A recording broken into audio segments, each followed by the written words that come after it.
Ladies and gents, welcome back. Holy cow, has it been another week? It has. It's been a whole week, and it's been an exciting one. It's been, wow, it's been kind of a tough week. I'm not gonna lie. Why don't we get the chat on up in here? Welcome. There's already, look at that. There's already a poll. I'm on the ball today, and I'm not late for my own stream. Jandrew with a $6.99 super chat right out of the gates. Holy cow! Thank you so much. Come on, Clyde, do something. I'm doing something. Look at me. I'm on time for my own stream for once. That's something else, ain't it? That really is something else. And holy cow, Canada has been in a whole world of something else lately, especially this week. I mean, there's a lot to talk about right now, and I don't even know how we're gonna get to everything. I like that. I really like that right there. That's the first time I've heard that, and I'm gonna stick with that. Ragman X with the Wobbly Pop Squad. Everybody, get in there if you got one. Crack it. It's another beautiful Friday evening where we can enjoy some wobbly pops with our friends, and let's have a good one. Let's have a great one. And the Clydesters, there you go, Angela Cordosa. Thank you so much. I need to get this in here. I always forget to do this. I have a way of making the screen a little bigger because I got the spectacles, but it doesn't increase the size of things. And holy cow, let's get that going.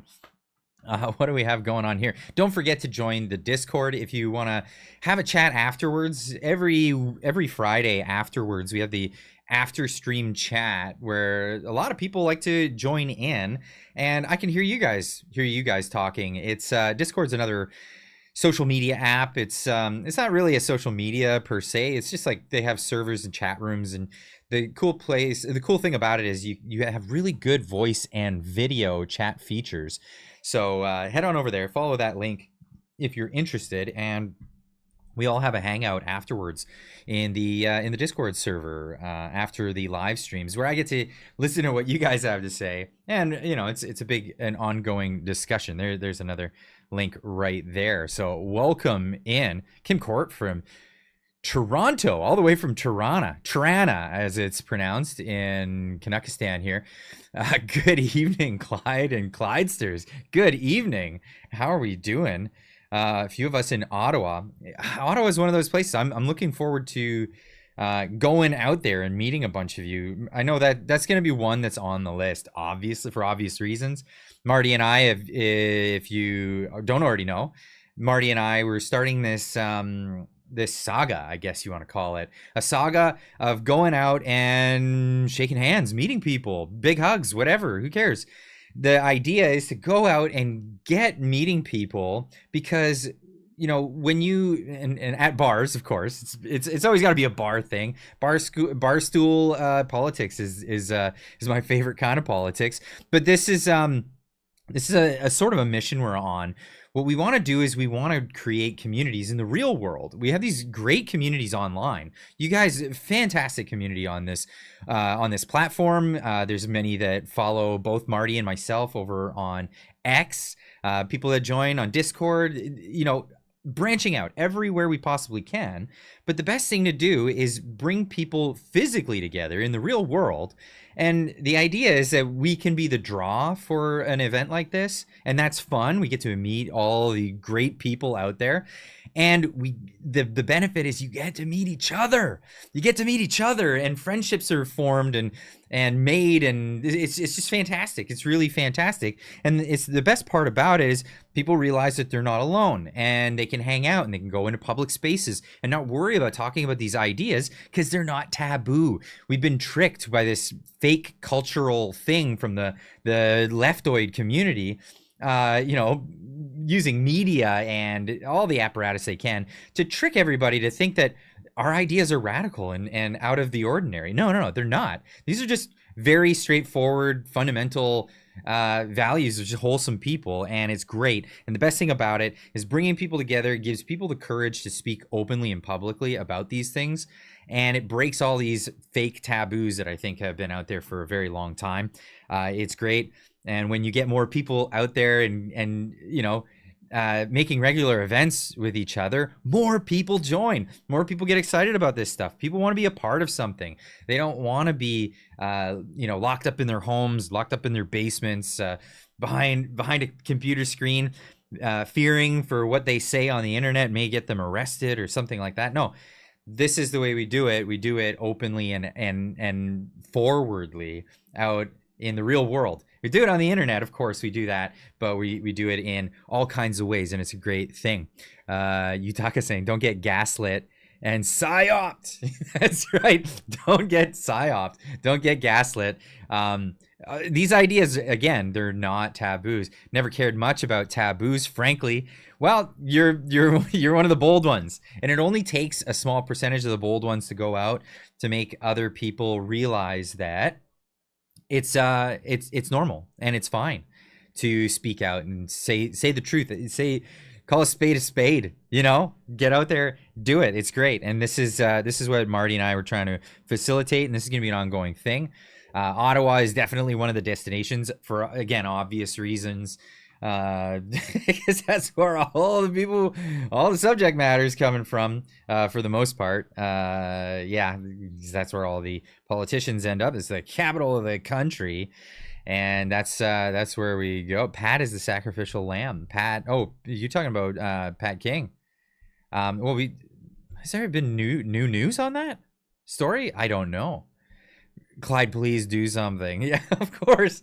Doing something all the time.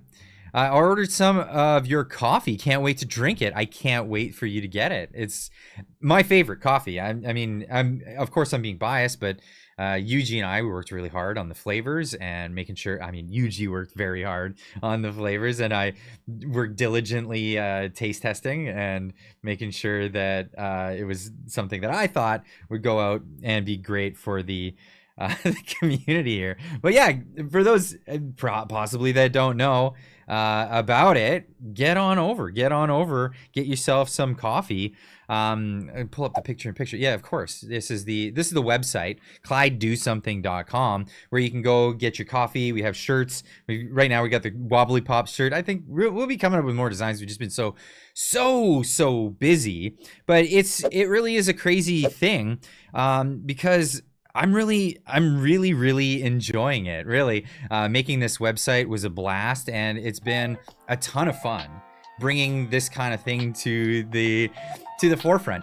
Not only are you helping the channel, you're helping out bring a bit of funding in to improve the show, but you're helping out a local business. And the best part is I'm actually involved in the process here. Now, Yuji is a master roaster. He's been doing this for a long time. He knows his stuff, and it's fantastic to see what he does. Getting out there and experiencing how this is all made has been a real blast for me, because I just always love the how it's made stuff, going right from the fresh beans all the way to a roasted product, a hot cup of joe. It's great. We got some great flavors.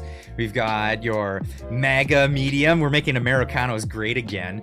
We've got dark humor. It's your morning coping mechanism. And of course, we got an ecological decaf for people who just don't want to get the shakes. Don't want to get the shakes when you're having your coffees. I like to have a lot of coffee throughout the day. Just love the flavor, and don't always want to catch a buzz. Don't want to get off the rails, because that can happen. It is a thing. Welcome back, chat. So yeah, get on over there. Get yourself some coffee. Link is always in the description down below. If you forget how to get there, every single video link is in the description down below. Gary Makela with $5 super chat says, don't let Mark turned Justin's circus into a carnival. We're going to get into that. Holy cow. Yeah, I've got some worries. I've got some genuine worries. And this is something we got to really pay very close attention to. Speaking of close attention here, there is a poll at the top of the screen. I'm going to wait until more people have voted in it to call the poll, but it's, who do you think will win the leadership race for the Liberal Party? Is it going to be Mark Carnage, Twitchy McFreeland, or who cares? Who cares? Indeed. At the end of the day, it's really about who who or when we get a general election, because the Liberals are polling so very terribly, and that's good. I mean, terrible isn't always bad news. Terrible can often be great news, especially when it's the Liberals that are polling so bad. That's it. Carnival, Carnival. I like that. That's Commie. That's right. Oh man, there's so many good nicknames. I didn't know what to think of. Mark Carnage. I heard that the other day. That one's fantastic. I honestly, I hope that Twitchy McFreeland, Mr. Speaker, can get the leadership position. I got big hopes for her for obvious reasons, because she's the next best thing to Trudeau running in the race, and everybody knows Trudeau would lose miserably. Yeah, Freeland for the LPC leader. Absolutely.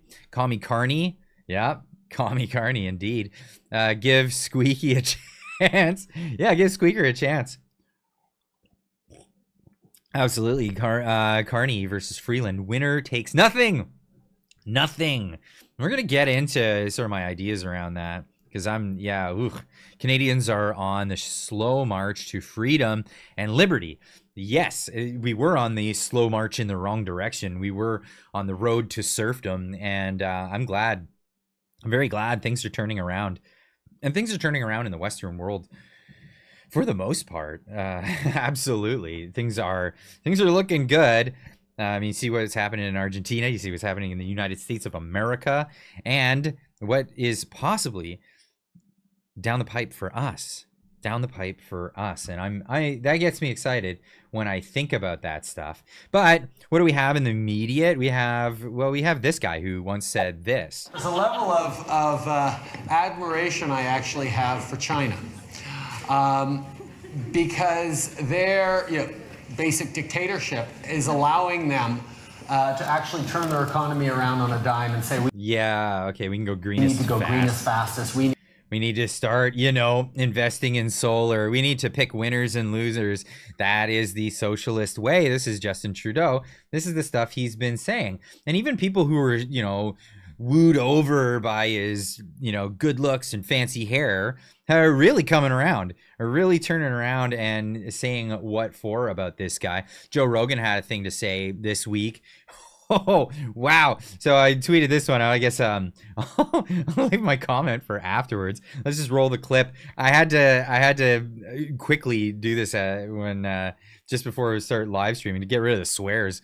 I know kids are in the room sometimes watching these shows. So this is swears free, Joe Rogan. If you can't express yourself and say, hey, this is fucked up, this is crazy, why am I doing this? Like, these studies show that you're not correct. Like, if you can't say all those things, which right now you can't do in Canada, it's not the same. Like, their ability to express themselves on the internet has been severely limited. It's real weird, man. It's real weird, and it's happening right. Yeah, it's serious. Like, the amount that we have to withhold just to say, oh, can't say this, can't say that. And, a lot of it is the government. A lot of it's the government. Yes, some of it is the tech platforms and that kind of thing. You got to dance around the words because we're here on YouTube. You can say whatever you want on X. Can you yet? Really? I don't know. I think there's still some backdoor stuff that's still part of the algorithm. I think there's still a little bit of that, but they're working on it. They're working out all those kinks. But really, this is a big problem in Canada with legislation they've passed, and they're pushing. Rumble. You're talking about Rumble? Yeah, Rumble's not. I uploaded on Rumble for I think a year and a half, and to no avail. They really got to pick you. Like the people in the company have to pick you to put you on the front page before you get any traction. So unfortunately, that's not a thing. YouTube still is the best platform. You just gotta be clever in the way you deliver your message. Let's just say that. Anyway, he keeps going on. Walk there. If you wanted to, you could walk there. And it's like it's on the same patch of land as us. Yeah, it is on the same patch of land. Louis A. King, or is it Louise A. King, with a $10 super chat. I don't think it will matter who ends up facing off against Pierre. One debate and he will eat their lunch. I think when it comes to a general election, yes, absolutely. Once we get to a general election, my fear is how long it'll be before we get there. And we're going to get into that tonight. So absolutely. Excuse me. Wow, I'm already like one sip into a wobbly pop and I already got the belches going on. Welcome to a Friday night, ladies and gents. This is just the way it goes. By the way, if this is your first Friday night, welcome. Don't forget to hit the like button. If you're new to the channel, just a quick introduction, because there is a lot of you out there that are new to the channel. If you're new to the channel, this is a channel where I like to talk about news and stuff. My name's Clyde. Hence the name, Clyde Do Something.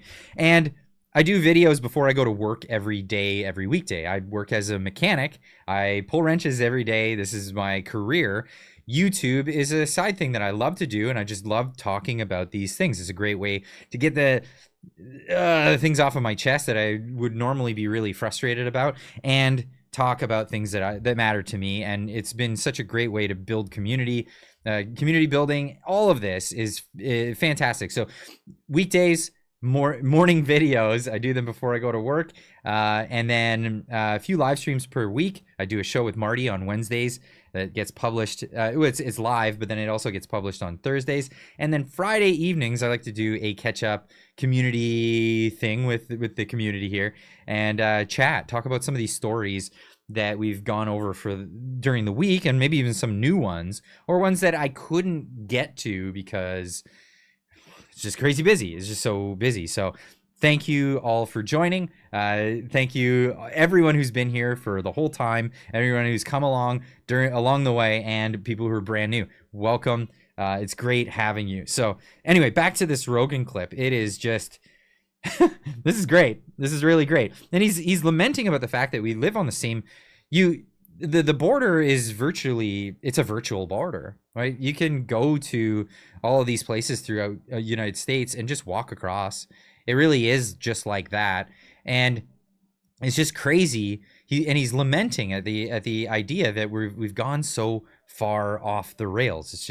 It's something else. It really is something else. Patch of land as us, and it just shows you what can happen here if you don't have the right laws. Because people like that fuckhead Justin, they pretend you guys are on first name basis. Yeah, that sucker. They pretend that they're, and I don't talk this way about anybody. No, I'm really surprised. I genuinely despise people like that. And I think it's good to say it publicly because people need to understand like what these people are doing. These people are leading you on the road to legitimate communism. Like he's leading that country on a road to legitimate communism. Legitimate communism. Yes, it's the road to serfdom. F.A. Hayek wrote about this. Nobel Prize winner F.A. Hayek, the economist, wrote about this ages ago in his book The Road to Serfdom, talking about how the formula to get where we're at. And this is Justin Trudeau. He'll never have the name Trudeau. Sorry to anyone else out there that has the name Trudeau, but it's always going to be the legacy of just this will be the legacy. What brought Canada to its knees economically, what else do you call it? The economically, socially, it's culturally, it's just unbelievable. Steve's Hyde, member for 17 months. Has it been that long? Awesome. Sorry to interrupt, but there's almost 600 people watching and less than 300 likes. Come on, folks.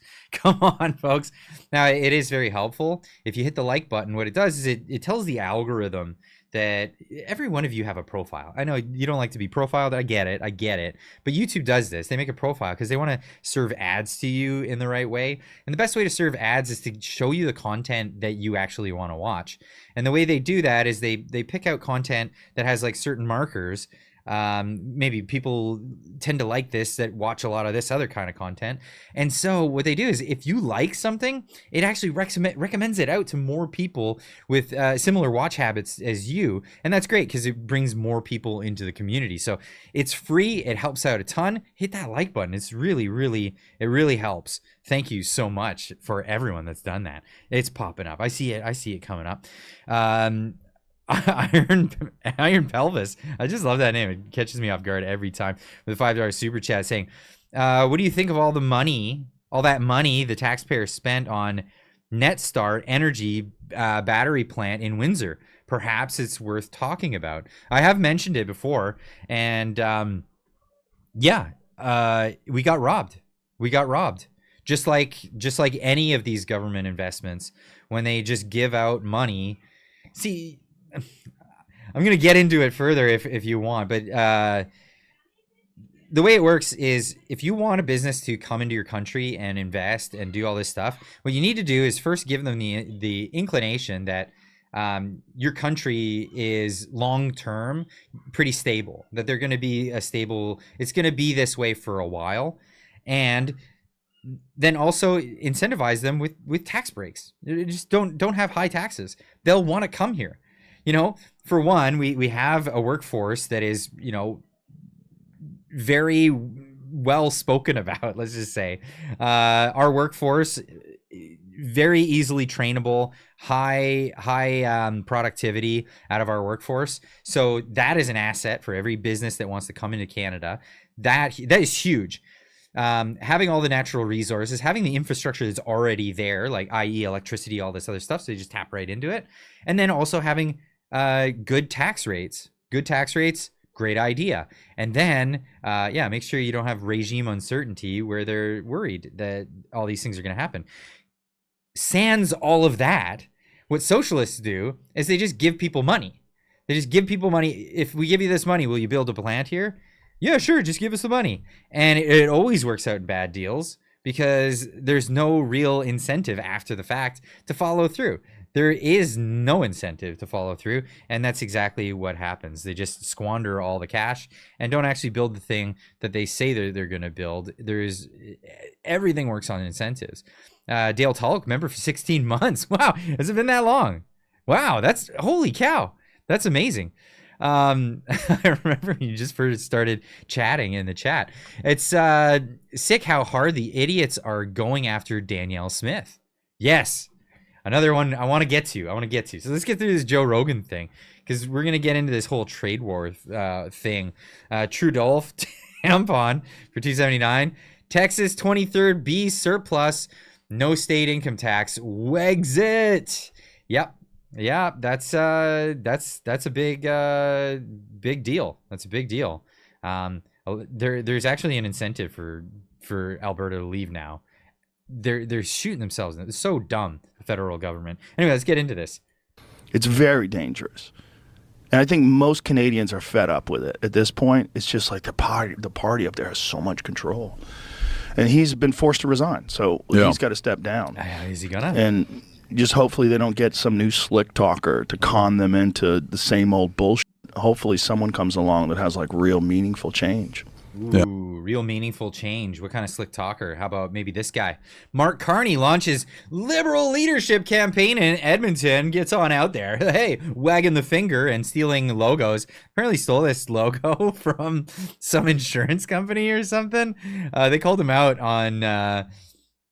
on Twitter or on X. That's pretty funny. Just robbing logos. Like they said, like, why don't you go talk to your digital team? They might want to check into that one, because I think they're going to get sued over that one. But yeah, it's a collection agency. That's right.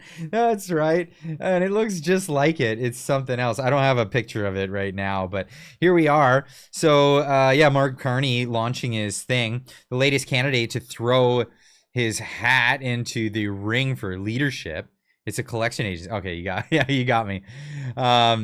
The leadership of the federal Liberal Party says if the carbon tax is eliminated, something better will have to take its place. Oh man! And what is a government globalist leader banker love? What would he think is better than the carbon tax? Probably something that is much worse for the middle class. That would be right, or the working poor, or even just like any Canadians. Holy cow, all of these taxes, their economic outlook is just ridiculous. And I think we can get into that safely tonight, talk about some of the stuff with Mark Carney and his trying to take credit for things that he did while he was the governor of the Bank of Canada, I don't think were actually such good ideas. And probably led to a lot of the problems that we're in now. These things, they take time to come into effect. Mark Carney announced his bid to become the leader of the Liberal Party of Canada, surrounded by dozens of supporters in Edmonton on Thursday. The former Bank of Canada governor has long been rumored to enter the politics and totally obliged to this. The calls to be the Liberal leader, and made his move at a news conference at Laurier Heights Community Center, a community he often frequented when he would go visit with the plebs in Canada and not being a European. When he lived in Edmonton, Carney, 59, was born in NWT. I'm not even sure where that is, but lived in Edmonton for the number of years, and later graduated from St. Francis Xavier High School before leaving to attend the WEF. Oh yeah, Harvard University and the WEF, and all of these elite groups that they have out there. Now he went to this event, and amazingly, there was a bunch of journalists. Windows are reversed. What are you talking about? Windows are reversed. Are you seeing this backwards? That can't be. That cannot be. Windows are reversed. I'm curious about what you're saying, G. Somebody tell me. Windows are fine here. You caught me off guard there, G. I don't even know what you're referring to. Why Edmonton? Right, why Edmonton indeed. This is an interesting one. Probably because it has something to do with the Randy Boissonneau situation, or what rumors were. But it looks like Randy is not stepping down. No problem on my end. Okay, we can all see it fine.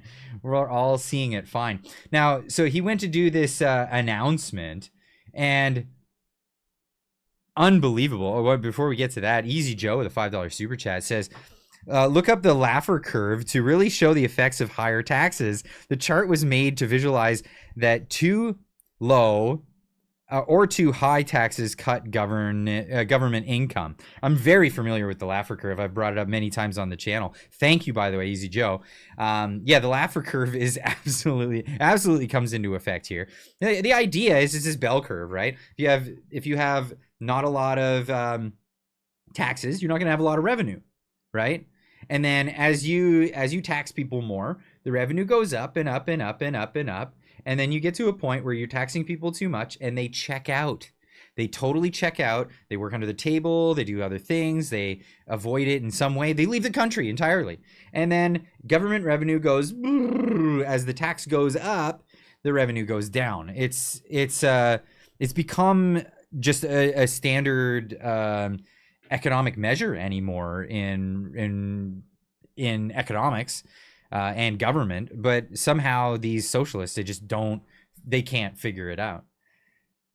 Pop up in small window. Yeah, the pop up in the small window. It's not reversed. Gee, it's normal. It's really weird. Anyway, one WW guy with a $5 super chat. Thank you so much. Carney will be placed in power. Jughead will back Carney with confidence and will not get an election. We need. Jughead is already hinting at it. Yeah, I tend to agree with what you're saying there. And then an emergency call could bring us out to 2025. Now, at this conference that he held, he sent out an invite to people of the press, and people of the press, obviously, they signed up and they got approved and they went out to cover this event. And he handpicked out certain people to have exited from the event, even though I think they had to pay a nominal fee and be approved ahead of time. Maybe he's more dyslexic. Maybe he's more dyslexic than me, or maybe it is backwards, and my dyslexia is just fixing it for me. Maybe that's what's going on. So Kean Bexty, as well as another journalist from, I believe it was the Western Standard, were ejected from the event. They couldn't cover Mark Carney coming out. He wants to be the guy for all Canadians, except those Canadians, except the Canadians that disagree with me. Oh, except that kind of thing. Oh, right. Let's kick them out using the police. Have you been advised to leave? By nobody who's identifying themselves. They're just a random dude came up and said that it's this fellow as well. We're just if we have to leave, I'm happy to leave. But nobody is from whoever's booked this has told us that they're actually an authority figure. Just people that I think don't like us. So. Okay, well, you are trespassing, so you need to okay. leave the property. Okay. All right. Do you want to come out? What a joke! What an absolute joke! I don't. Sure. Yeah. Happy to. Yep. Okay.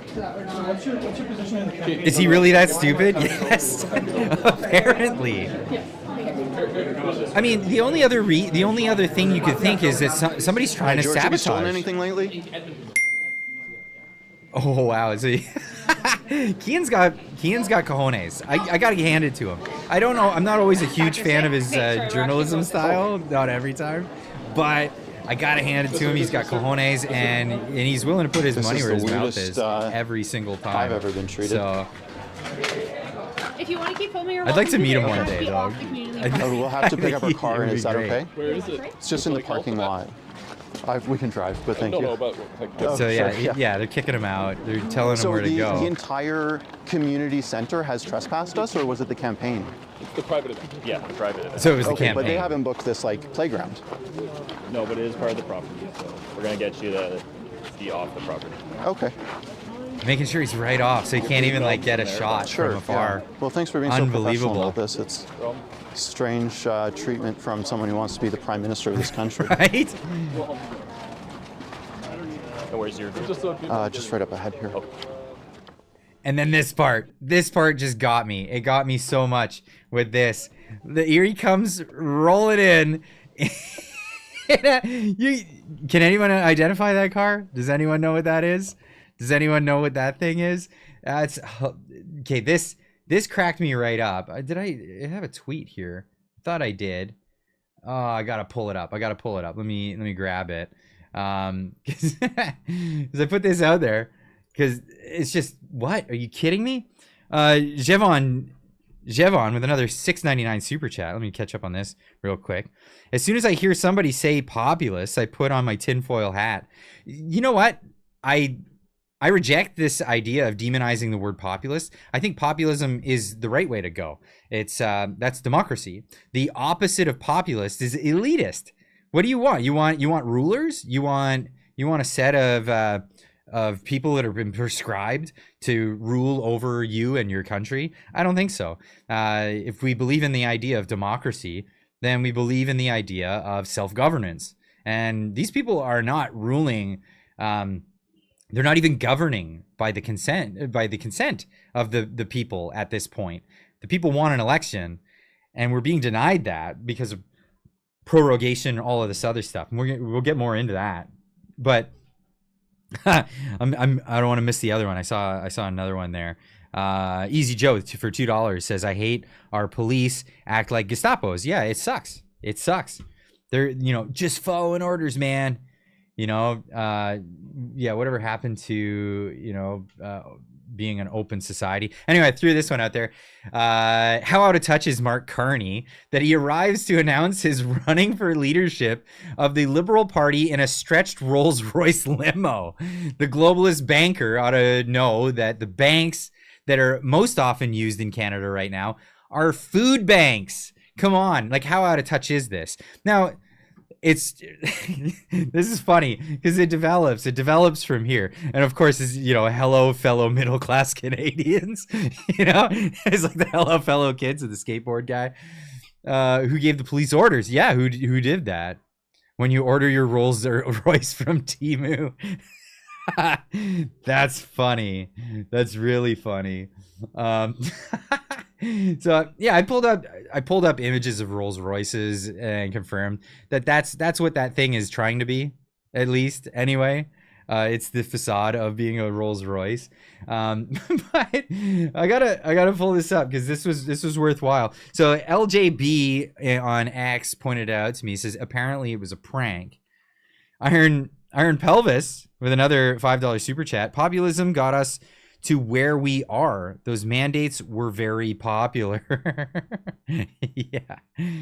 Well, it got us to where we are. We saw what the real populace was during the Freedom Convoy. We saw all the populace Canadians coming out and greeting the truckers as they went by to go to Ottawa. That was populism. This is populism. It's not a minority at all. Look at the poll numbers. Look at the poll numbers. That's where we are. Nux for Cup for $5 says thank you so much. It says every possible candidate have brought up making a deal with Jagmeet and the NDP, including Carney. Starting to think there's already one in place. Yeah, no kidding. Remember Trudeau talking about the backsliding of democracy? Yeah. Just remembering those words. But LJB saying apparently it was a prank. And this is a CBC article. I love this. So someone ordered a limo to Carney's leadership launch, but the company doesn't know who. Absolutely love this. Carney campaign tells CBC News that they didn't call for the luxury vehicle. A limousine outfitted to look like it was made by Rolls-Royce. I love this. A limousine outfitted to look like it was made by Rolls-Royce arrived at the Edmonton venue where Mark Carney launched his leadership bid on Thursday.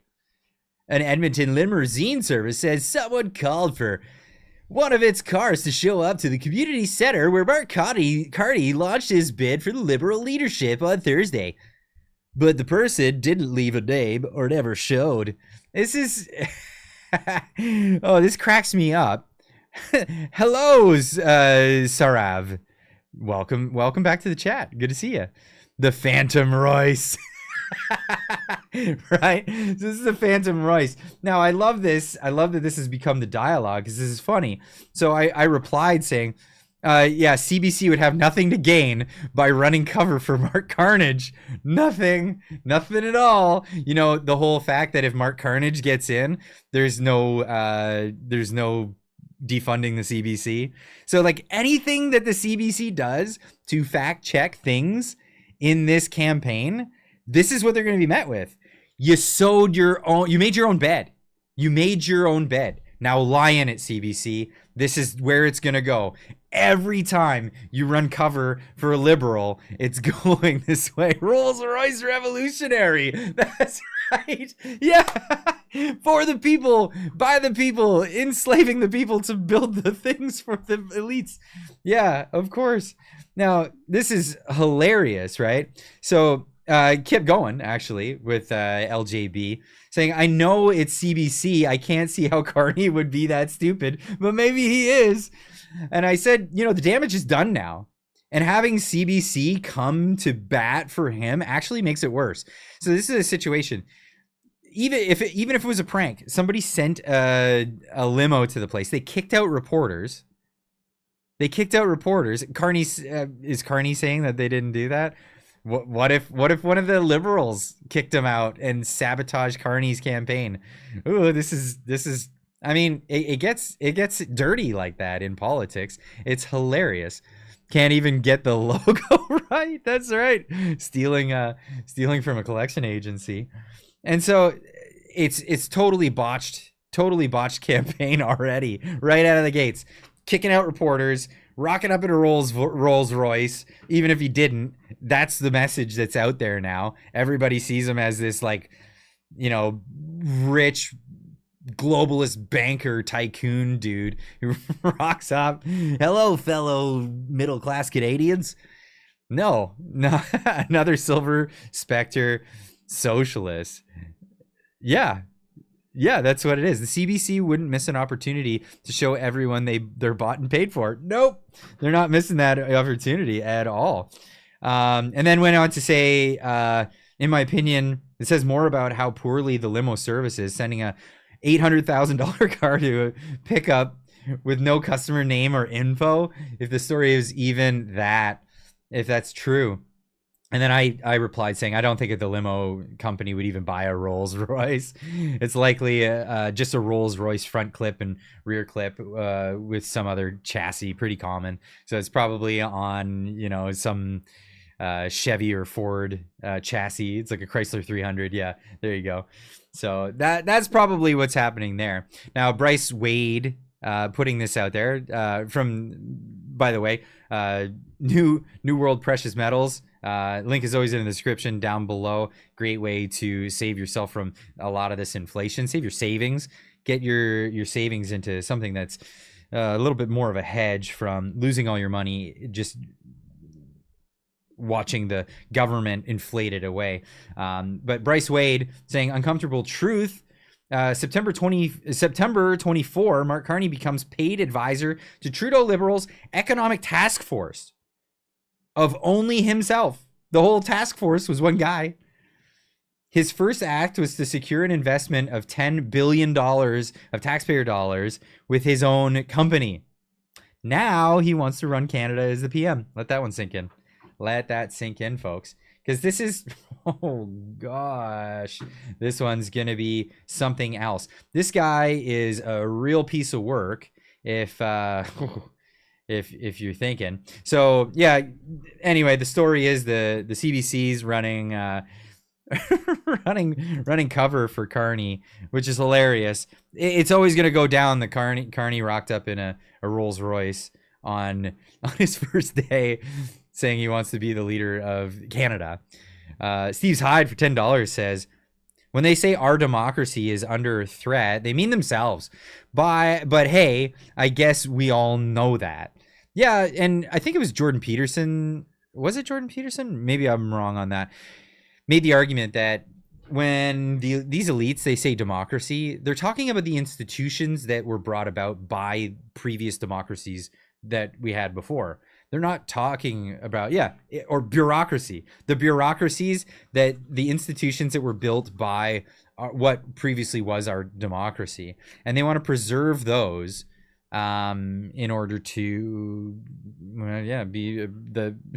preserve that. Who wants to preserve that? It's awful. So, yeah, when they're speaking of democracy, they're not talking about democratic elections. They're not talking about people's manifesting their own destiny, people deciding in an election, electoral, representation. Nope, they're not talking about any of that stuff. They're talking about something else entirely. So that's really unfortunate but this is what the left do. They love to change definitions of words so that it fits their new thing, so that when they say that thing over and over again, you're thinking one thing, but their definition is something else entirely, and only their in-group really know the agenda there. Canada is the king gonna do something to acknowledge or something? No, he's on board with it, all of it. Yeah, King Chuck, the King Ding, King Chuck. Yeah, you think he's gonna do anything? No.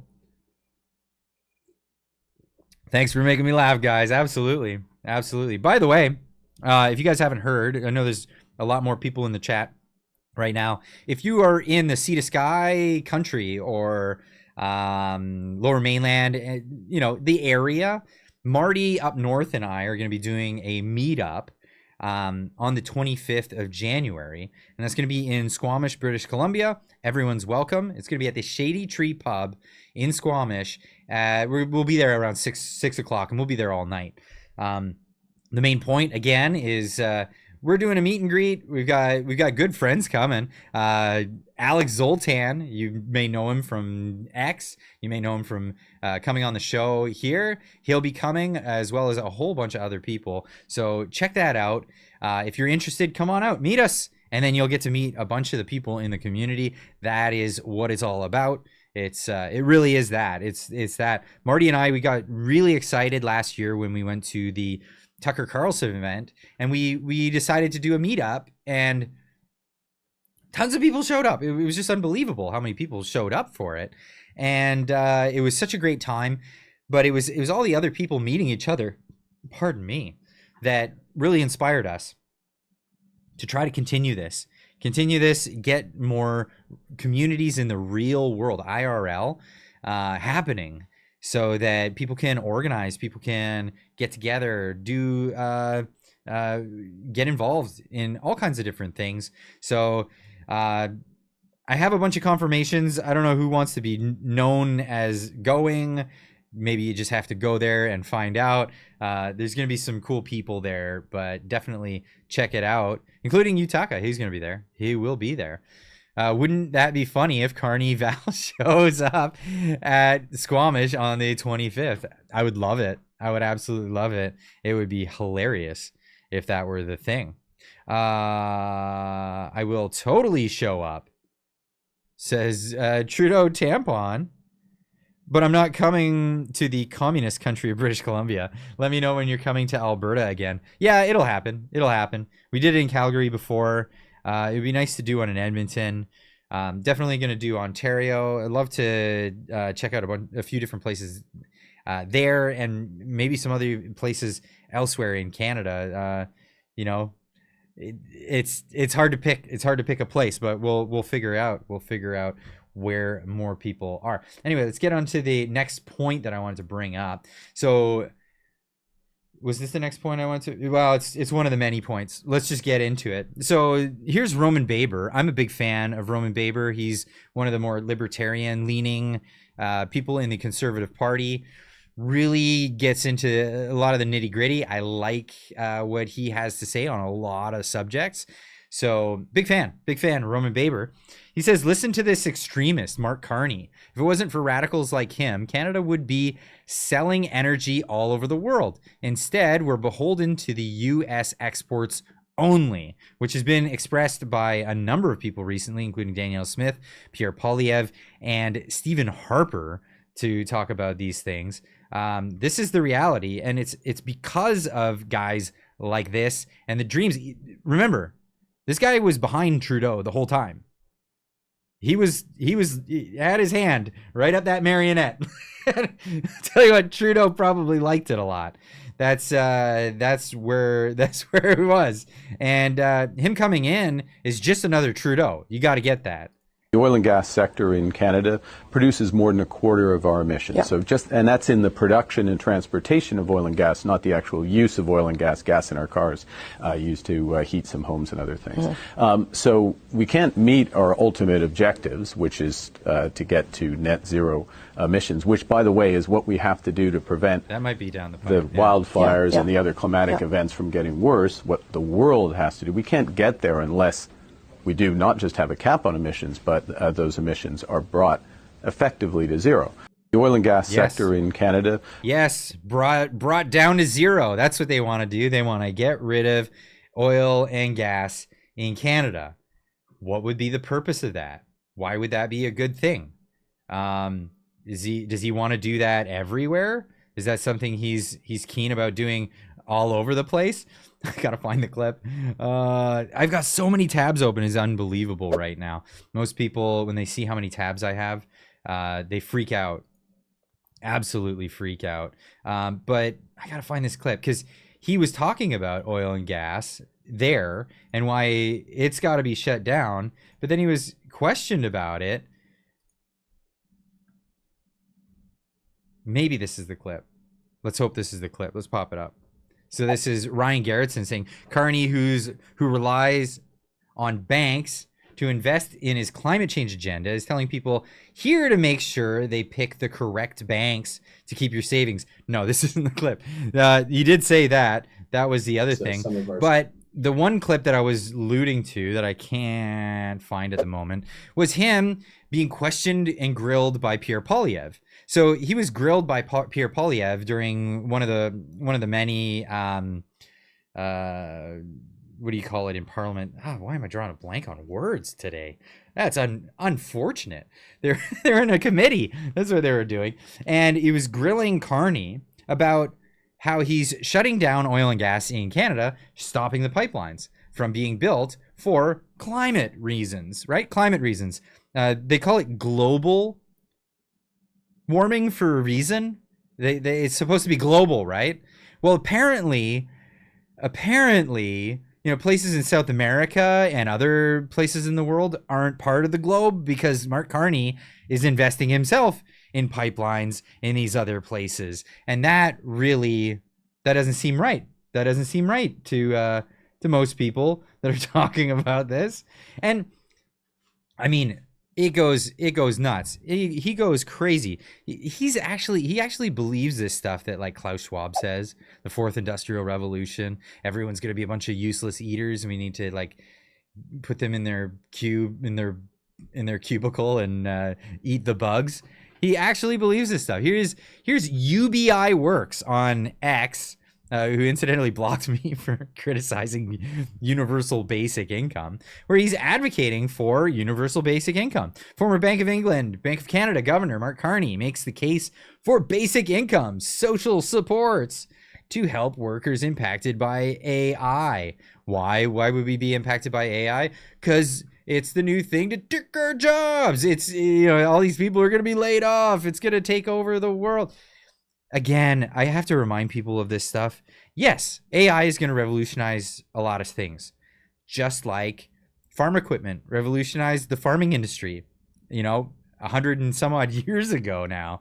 And the same types, the same elitists were saying the same thing back then. They said, well, 80% of the population works in the farms. Once we mechanize, then everyone's going to have nothing to do. Well, it turns out they were just freed up. They were freed up and people's labor became more productive. It's unbelievable. It's unbelievable how this works. It's great. The division of labor, it works fantastic. The fourth industrial revolution. These predictions were never correct. They were never, ever, ever correct. An AI question takes 100 times more power than a Google search, which is total crap anyways, produces no actual usable results. A lot of times it's pretty, yeah. I mean, it's getting better. It is getting better, but so AI is a helpful tool. It's a helpful tool. It's not going to replace people. What it does is it bumps the productivity of one individual so much higher, which is great. It's a great capital investment. AI is great. So each individual worker will be so much more productive, which means great. We can get more productivity out of every person, which means Clyde is like a nerd red green. Okay, I'll take that. When I'm wrenching on cars all day, every day, as I am a mechanic full time in my daytime life, when I'm not making videos and live streams, I don't use duct tape. That's one of the things I stay away from. But that's funny. AI means love in Japanese. AI is love. Is it? What? I steady? Yeah, okay. Fair enough. Is my economics guru. I'm your economics guru. That's great. Thank you. I appreciate that. So yeah, and I am a nerd. I'm an economics nerd. I'm not, yeah, I'll take that one. Clyde did something brand of duct tape. Yeah, I gotta remember that one. That's hilarious. So anyway, I got derailed. I kind of forgot where I was going. Oh yeah, the AI revolution. Just like all the other revolutions, it really freed up people to do other things. They weren't just useless eaters. Yeah, they had to go learn new skills, and this is what happens every time there's a big move in any marketplace. But remember the old learn to code coal miners? It turns out we're probably going to have a use for coal, and but a lot of office workers, a lot of bureaucrats actually. The best part about the AI thing is a lot of these guys will no longer be needed. We don't need a bunch of people sitting around a thing anymore to try to figure out stuff. We can get rid of entire bureaucracies with AI. I love it. I love that concept. So the people that are going to be replaced, right there. Those are the guys that are going to be replaced with AI. You're still going to need a guy who's going to wrench on your car. You're still going to need a plumber. Robots aren't going to come out and plumb your house. Robots aren't going to come and make your home. They're not going to go build the roads. Nope, that's not what's going to happen. No, it's what is AI good at? It's good at language models and databases and things like that. Workers. Love it. Get rid of those guys. Yeah, exactly. Exactly. So they have these horrible ideas that are failed ideas. They're failed things. Just like Malthus, you know, he had this really terrible idea, thought that the world is going to be overpopulated by a certain time. It never did happen. The population kept going up and we still were able to feed ourselves. We're still able to do all these things. Electrician here. Good luck, AI. No kidding, right? Oh, Steve, just like talk to your colleagues and be like, yeah, it looks like AI is going to start cutting holes in studs and running wire. Yeah. I'm not going to hold my breath for that one. Definitely not going to hold my breath for that one. I just hope the AI doesn't come and do the drywalling first before I get there. Every electrician is going to know what I'm talking about there. So yeah, it's AI is not going to do that. Not going to happen. Chris with a $5 super chat says, I don't think Trump will allow Carney or Freeland to take power in Canada. He's not going to put up with that again. Well, I mean, okay, he's clearly not putting up with it already. But if Canada did decide legitimately, and let's talk legitimately, if Canada did decide legitimately that they wanted Carney or Freeland, Trump would have no choice but to honor that. But come on, folks. It ain't happening. It's not happening. Like, that's the reality of the situation. That's not what's going to play out. It's not going to go down that way. What's going to go down is we're being held hostage until we get to the point where we're having an election. And yeah, that's where we're at. That's where we're at with that. And it really is unfortunate. It really is unfortunate because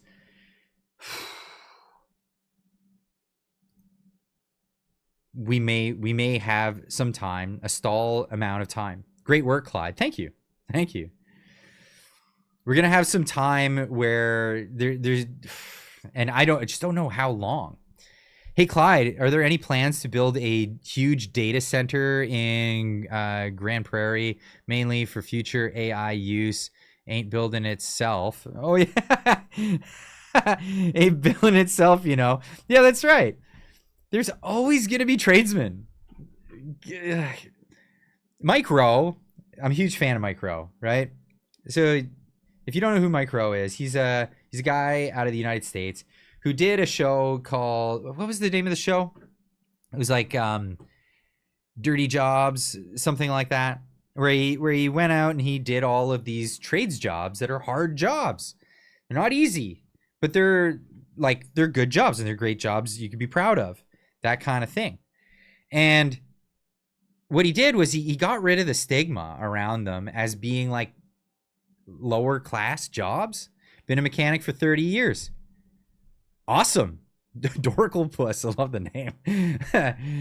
Awesome. You know, like these are class act jobs. You're not some Gomer Pyle if you're a mechanic or an electrician or any of the things, even a garbage man, all of the stuff. Dale Talk with a 279 super chat says so-called elites with no actual skills. Bye-bye. Goodbye. Especially ones, what is their expertise? Mark Carney, he's an economist, a failed one.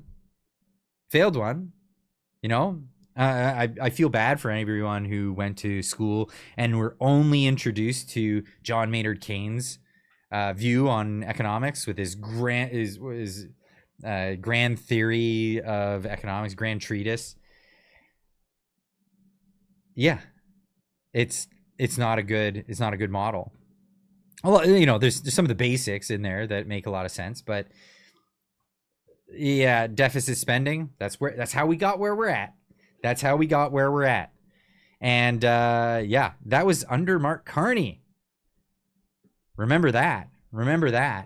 So that was incidentally something that was brought up when he was on Jon Stewart which was kind of weird. It was just a weird thing that he showed up on an American TV show. Wasn't even namely anything. Hadn't made an announcement that he was going to run for prime minister, but yet Jon Stewart and the entire network thought, hey, can we get that former Bank of England guy on this show who's not really doing anything right now? Yeah, he was also the former Bank of Canada governor.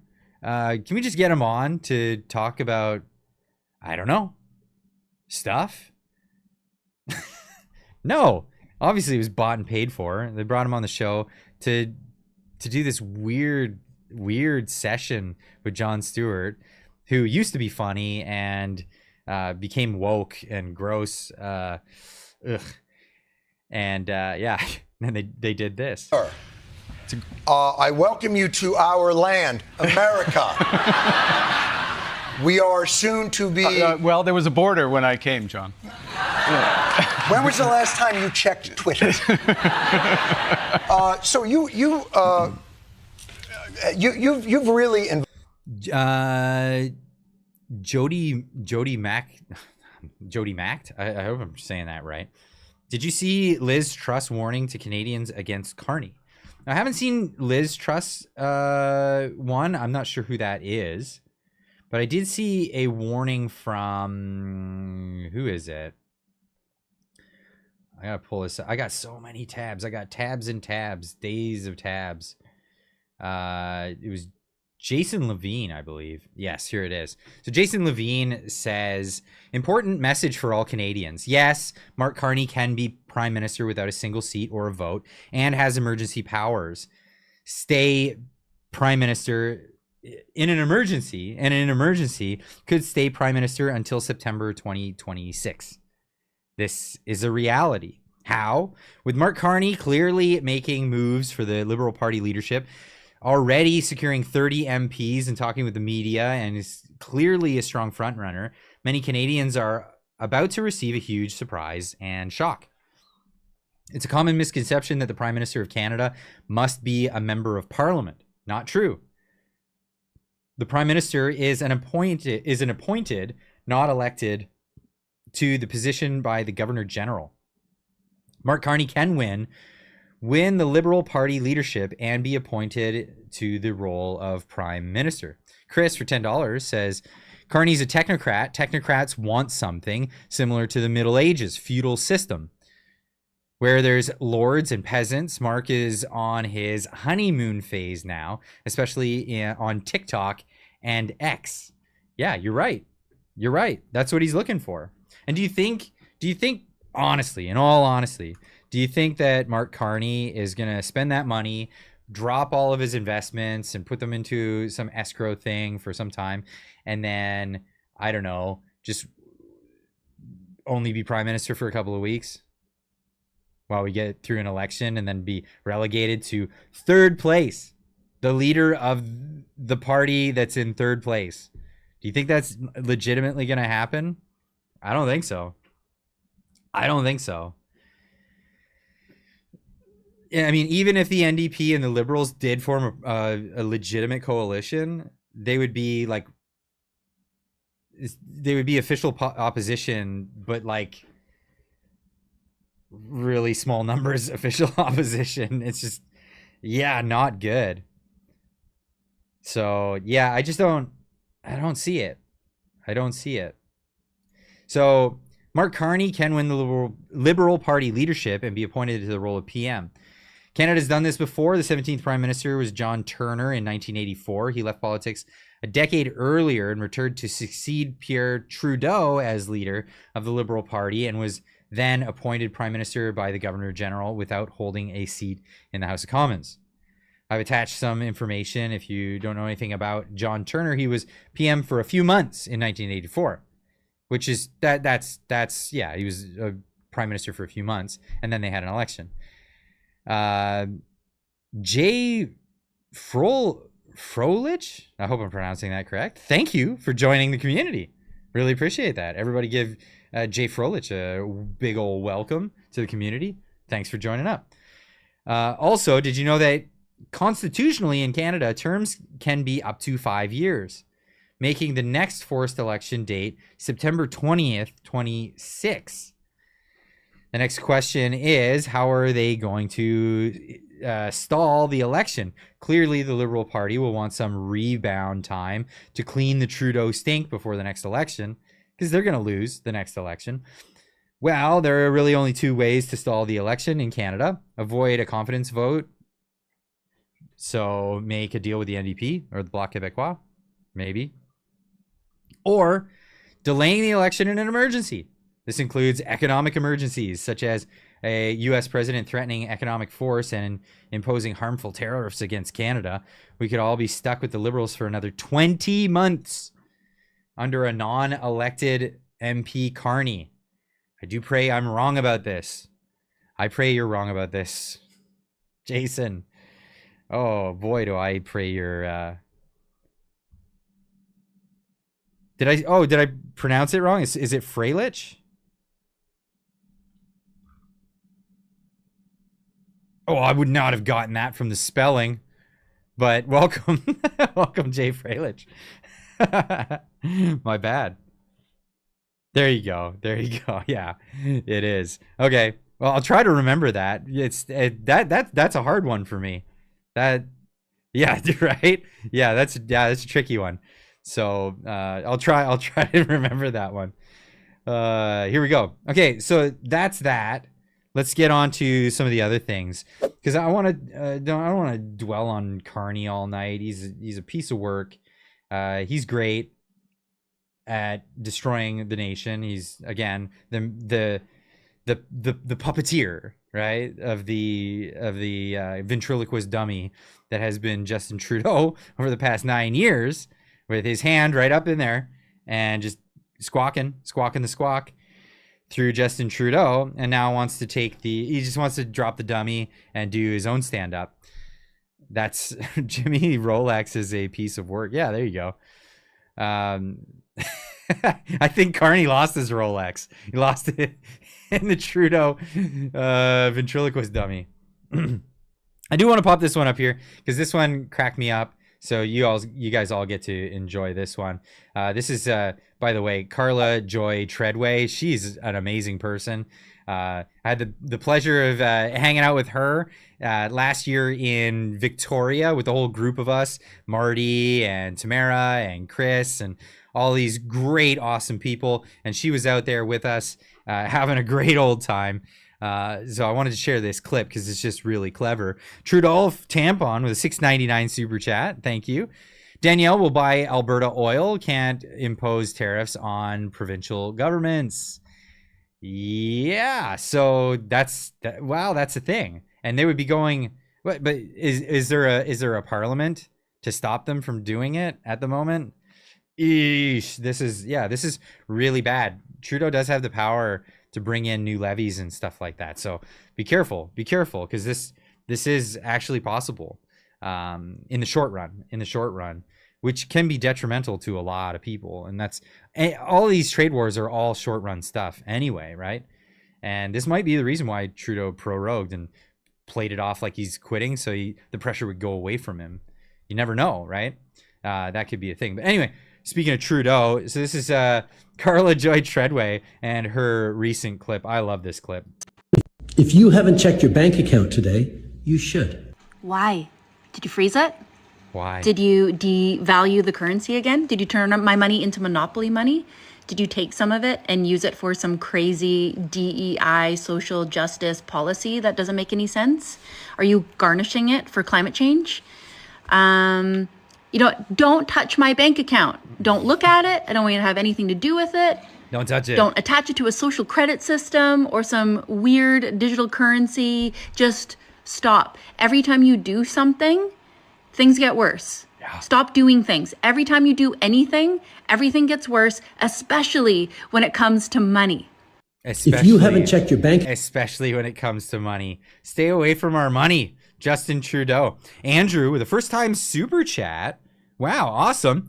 For $5 says, any new information on Freedom Protest 2025? Good work.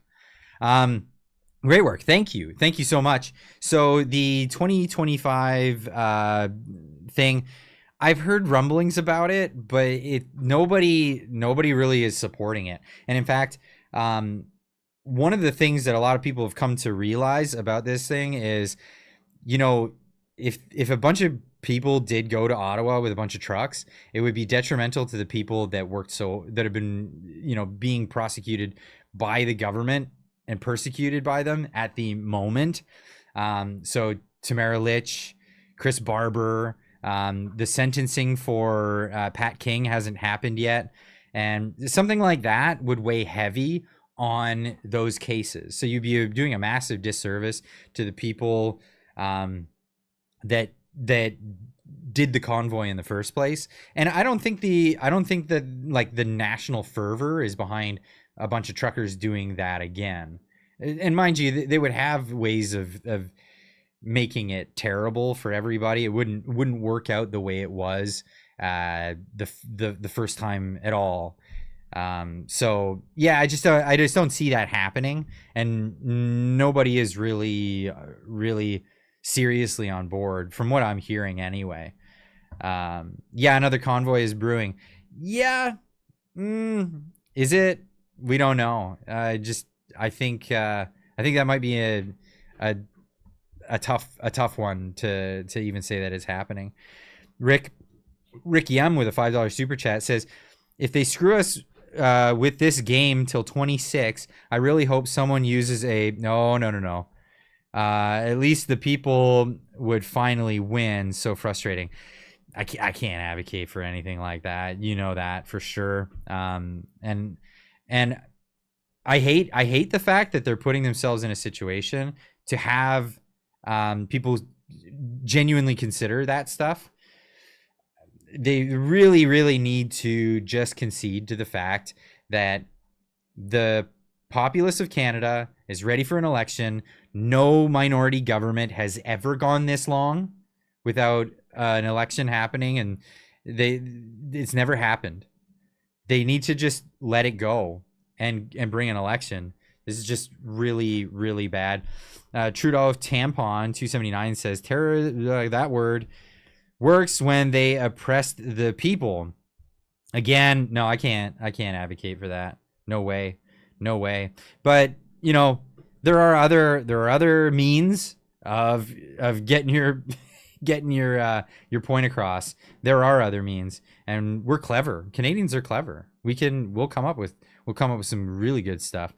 Andrew with the $2 super chat says, thanks, not trucks. Oh, thanks, not trucks. Just people. Yeah. If there was not people, or sorry, not trucks, and just massive amounts of people went to Ottawa and went to Parliament and said, time for an election, that would be very positive. I think that would be really positive. That kind of thing that would happen.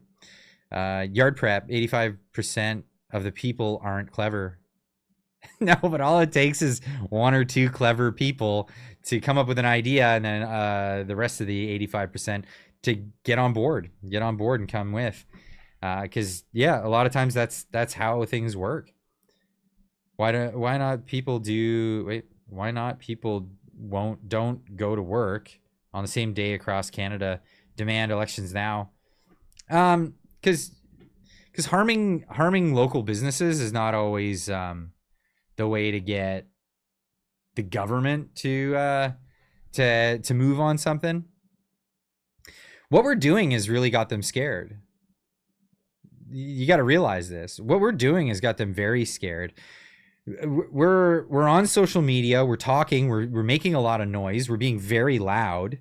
We're being quite loud about this stuff, and we're talking about going around the federal government and making our own deals all over the place. When you have, you know, premiers of provinces just saying, forget it, the federal government's dropped the ball, I'm going to go to Mar-a-Lago and talk to Trump myself. That is pretty big. You know what it tells them? It tells them that we don't need them. And when the people realize they don't need them, then they say, why are we paying for them? And that becomes a big thing. And that's good. We're on the right direction.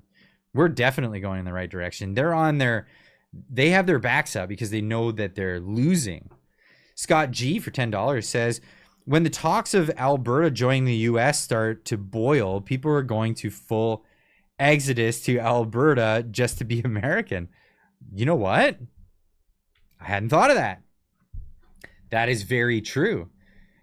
Just move to Alberta just before it happens, and then you could do your second move to Arizona or Texas or what have you. Chris for $2. Amazing how childish people behave on X and TikTok. Yeah, well, you know, I've always likened it to, you know, trying to have a conversation with an angry chihuahua behind a chain link fence. It really is that. It's funny, but it's basically road rage. It's road rage. It's like all the things that people do when they have road rage, but being able to articulate yourself more with actual like words, because road rage is just arms flailing and vehicles swerving and whatnot. On the internet, you can articulate your point. Arizona is a great state. Yeah, Arizona's a fantastic state. I've got friends in Arizona. It's fantastic there. Thing is, Trump is only there for 4 years, and what a damn awful mess that was created to stop MAGA. Yes. And my big hope is that when Trump gets into power, he not only straightens things out, fix the bureaucracy problem, but also remove powers of the executive, remove powers of Congress, remove powers that have been added since the founding of the country. Get rid of that stuff. I'm hoping the same for Pierre Poilievre. Yeah, defund the CBC. Great. Get rid of some of these bureaucracies. Great. But get rid of some of these powers. How about a repeal of the Emergencies Act? Why don't we repeal it? How about open up the Charter of Rights and Freedoms and get rid of the notwithstanding clause? Just erase that. Just amend it so that's not part of it. Just get rid of the Trudeau legacy, and things might be a little bit better. Enshrine rights in Canada. That's something. I could definitely get on board with that. And these are the things that people forget when they're guys in power. No, you got to lobby them to do the things, because we don't want, even though we like him, we don't want him to have all these powers, because one day he won't be in power, and we don't want some other guy to have those powers. You get it? Trudolph Tampon 279 says, I'm dripping from maple pies. Time for a key lime pie. What? I don't even know what you're talking about. Thank you though. Rename the airport in Montreal also. Why? What is the name of the airport in Montreal? I'm not familiar. That's how much I want to go to Montreal.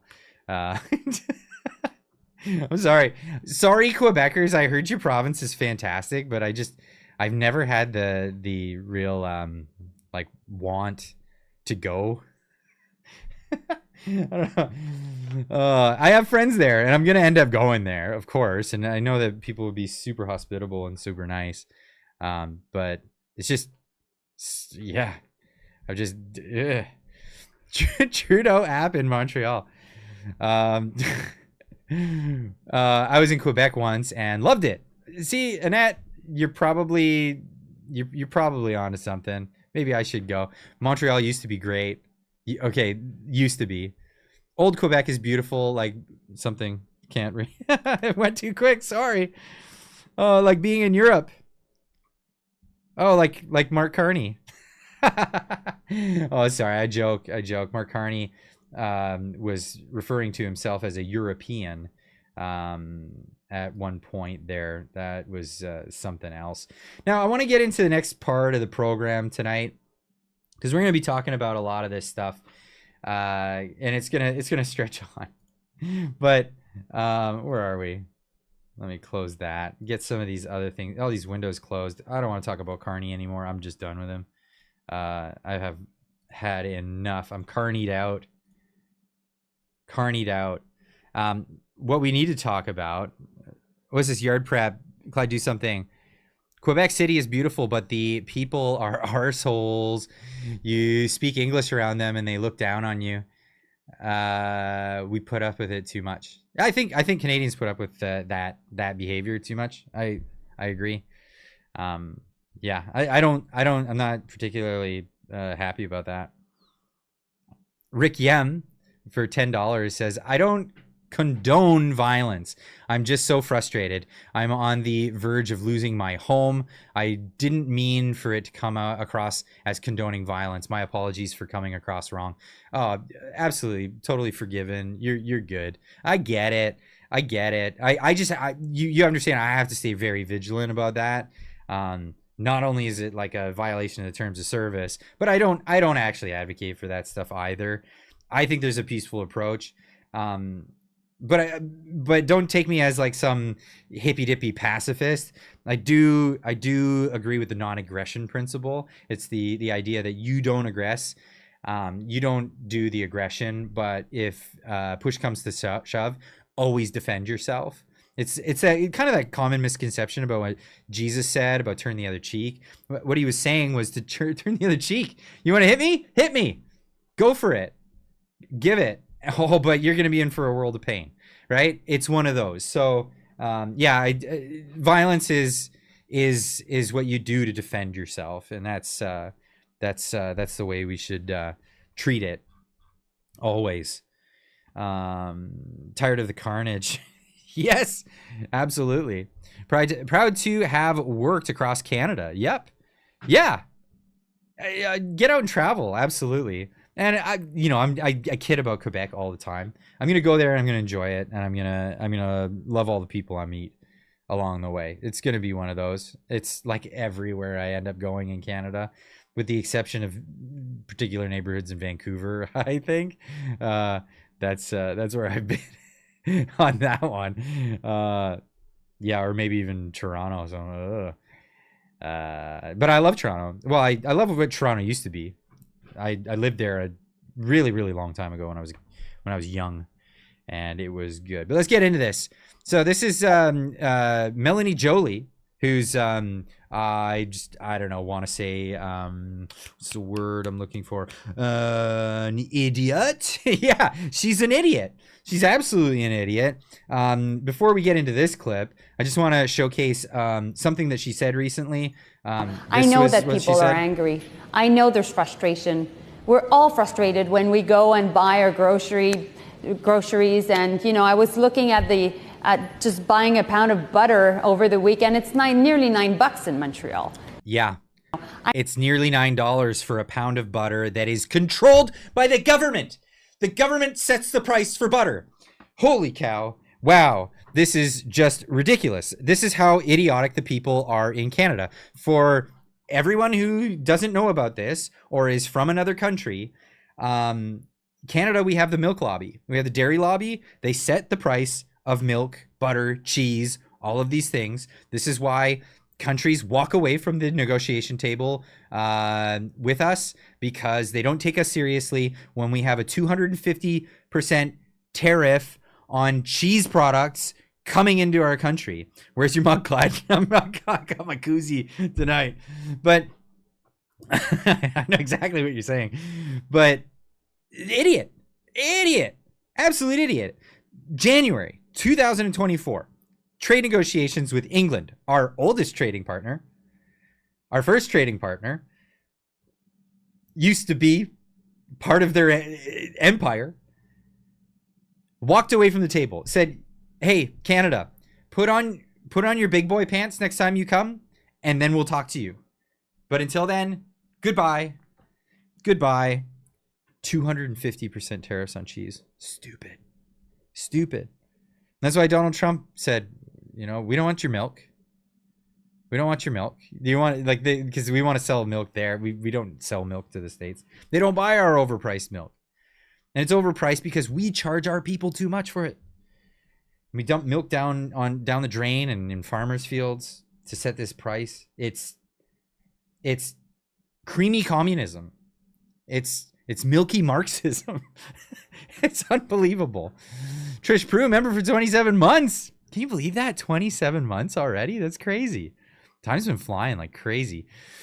So glad Danielle Smith is looking out for Canada, or sorry, looking out for Alberta. She can't trust the rest of Canada to not screw Alberta over. What the provinces that transfer payments don't get is Alberta no money. They get no money. BC doesn't get any money either. No. And yeah, Alberta forking out tons of money, and then having their economy just like stifled because they can't do new projects, they can't do all this other stuff. But anyway, so this stupid person here, this very stupid person, which I clearly demonstrated is stupid. This is Melanie Jolie. I don't know if you pronounce that with the accent aigus on those things. Justin Roberts with a $2 super chat. Thank you so much. Pop something in the chat if you want to say something. But thank you for the $2. So Melanie, I don't know how you pronounce that. Melanie, did you just you just say it like that? Stupid person got on TV this very morning to say this. If Trump is going ahead with tariffs, he's starting a trade war. And of course we will retaliate. And you know what will happen for all those watching us right now? This will be a Trump tariff tax on Americans, because this will have an impact on jobs in many, many states. 35 states have Canada as the main export market. And at the same time, we know that we can do a lot to make sure that ultimately at the grocery store, at the pump, when it comes to heating costs, we can try to make sure that things are not as costly. But if we have 25% tariffs against us, of course we will retaliate. And of course that will translate into a tax on Americans. Can you describe? You know what else caused? This is a huge admission. It's so it's unbelievable. Huge admission. Keep the cost down at the pump. Keep the cost down at the grocery store. Keep the cost down on all these things, right? This is the same tart that is taxing carbon on the same products. Canada needs to get these fools out now. Now. This is outrageous.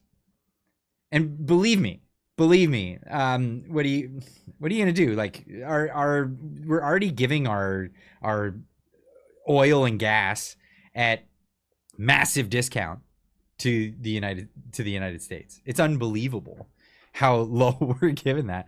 Justin Roberts with a $20 super chat. Thank you so much.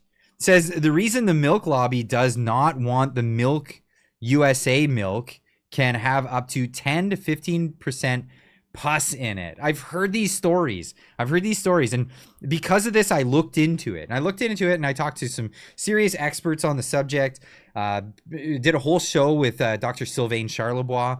Looked into a lot of people that look at the levels of, we hear the pus thing, but there are a bunch of things that they want us to have, like pasteurized milk, and we can't have raw milk, and we can't have milk that's done in these other ways. All of it BS. It really is just a cartel thing, and it's trade protectionism. Now, the idiots like this don't realize that tariffs can be used in another way other than trade protectionism, right? When all you have is a hammer, everything looks like a nail. And this is a perfect case for this. I liked her hair also, blonde bimbo Jolie. Yeah, it's crazy. I wish potatoes were $5.99 in Ontario. When they are $5.99, they are on sale. Right. It's unbelievable. But yeah, so tariffs, they have another function. It's called an impromptu economic sanction. When you're putting a tariff on all Canadian goods going into the United States, you're putting on an economic sanction. You're doing it for political reasons, and it's not like Trump is being coy about that. He said, fix your border or trade tariffs. Simple as that. Fix your border or trade tariffs. Now, I gotta find this because what was it? What's his nuts? Oh yeah, here he is. Justin Trudeau himself saying there's been almost 90% drop in illegal crossings over the southern border by foreign nationals in the last 6 months. We've ramped up visa scrutiny and it's working. No, it ain't. No, it ain't. See, here's the thing. Justin Trudeau, he's got this way of doing things, right? And he's done this through his whole, prime ministership. As long as they've been in power, this is the way they do things. They flub the numbers by changing the way we measure them and then saying, look how good a job we did. Look at this. Look at this. This is how we have low inflation numbers while people are going to the food bank because they can't afford their homes. They can't afford their food. They can't afford amenities. It's crazy. It's crazy, but they'll just, we're just going to change how we measure inflation. And then when the numbers for inflation come out, they pat themselves on the back like, oh, it's down to 2.5%. It's fantastic. Taxation is theft. Yeah, and inflation is taxation without representation. That's what that is. Spending your money without, oh yeah, unbelievable. So here's Trudeau. Who are you fooling? Who are you fooling? You're trying to fool Donald Trump into thinking that you fixed the border? You think he doesn't have, I don't know, the biggest intelligence apparatus in the planet to tell him otherwise? You think he just flubbed the numbers and then go, yay, pat myself on the back, Donald Trump, don't put on the tariffs. Idiot. Actually do something. You know what? The actual way to do something about this is to step aside. Don't actually step down. Call an election. This is unreal. Oh, I intend to resign. I intend to resign after a robust national process for the leadership in the Liberal Party so that we can elect a defunct leader, another lame duck. Why? We should just move on. We should just move on as a country. That would be the way to go. Clyde, look up 50,000 who were no-shows. CBSA lost track of them. No one knows where they are. Yeah, I've heard about that. Robust, yeah, right. It's unreal. It's unreal. So this is where we're at. This is where we're at, where they're saying stupid stuff, like absolutely ridiculous stuff, like this, getting all these provincial leaders together to pick on one other province, and to say that we're being Canada first and we're not being divisive. You're pitting everyone against Alberta. If you're pitting everyone against Alberta, don't in the same breath say you're being a uniter. And you're uniting the country by threatening them with put tariffs on the United States on the oil, stop the flow of oil, or we'll tax you. Linda Hunter gifting a membership to the channel. Thank you so much. Appreciate that. Thank you. So here's Dougie Boy alongside with Trudeau saying their piece. Protect your jurisdiction, but country comes first. Canada's a priority. And I don't believe in... That is I'm sorry to cut it off so soon, but that is the prerogative of the prime minister, not the premier of a province. In fact, their job is to be the person between their constituents and the prime minister and the federal government. Their job is to stick up for the province. So don't come in here and say, you gotta put Canada first. No, that's not Danielle Smith's job. Dougie Boy, that's not your job. Your job is not to bootlick Trudeau and Dominic LeBlanc next to him. Incidentally, it's his babysitter and Doug Ford. So you got one guy kissing his ass, and the other guy wiping his ass. I don't know, back in the day. I wonder if he still does. But it's just insane. No, your job is to stick up for your province. That is your job. It's in the job title. Jeopardizing one sector or another. Premier Smith's oil is Ontario's auto sector. But at the end of the day, when the tariffs come, it's going to affect Albertans. It's going to affect people from BC and Saskatchewan and Manitoba, Ontario, Quebec, all the way down the road. No one's exempt from that. Yeah, and you know what? If the federal government would just buck up and do their job, which is the only gripe that Donald Trump has, is fix the border. Fix your border. Fix your damn border. Holy cow.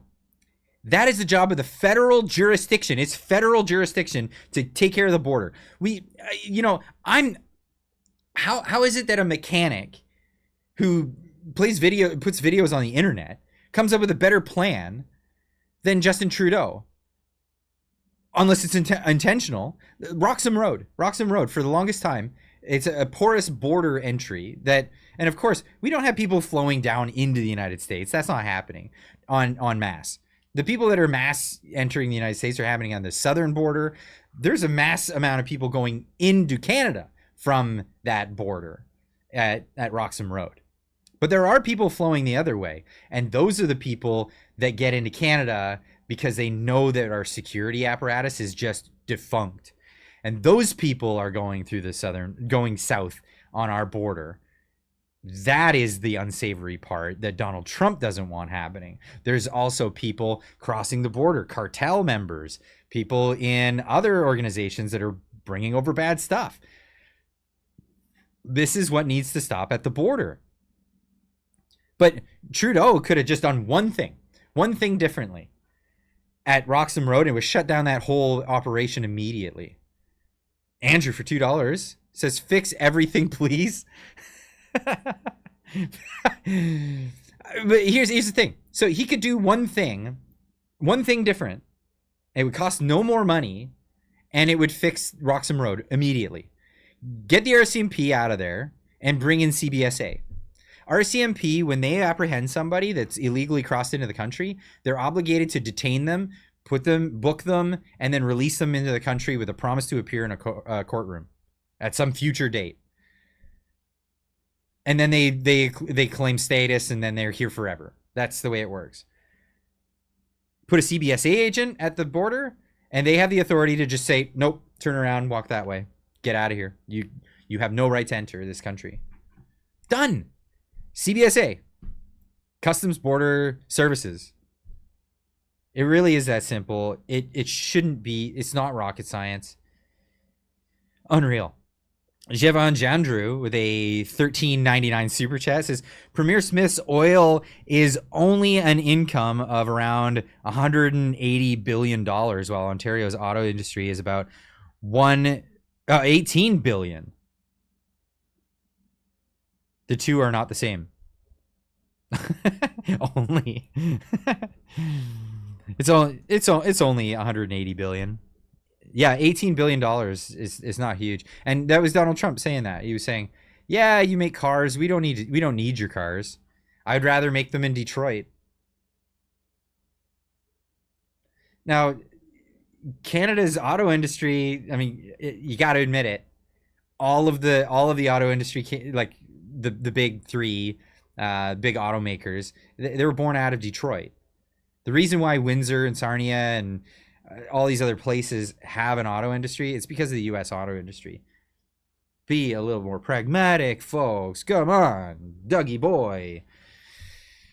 Where are we? Lightwalker with a $2 super chat. First one on the live stream. Thank you. Really appreciate that. That's awesome. Oh, who we got here now? Arlene, 1971, with a $5 super chat. The question is, why doesn't Justin want to fix the border and want to distract from this issue with the tariff Alberta distraction? That is a good question. I don't know if I have a definitive answer, but there is, demoralization of a country, all this other stuff. Now, they're preaching the words of Canada first, right? We're talking about the guy who called Canada the first host nation state. Well, go post a letter to someone who cares, Justin Trudeau, because nobody wants to get on board with the stuff you're talking about. Nobody in their right mind. If it comes to that, let's have the tools in our toolbox to react, to send a strong message.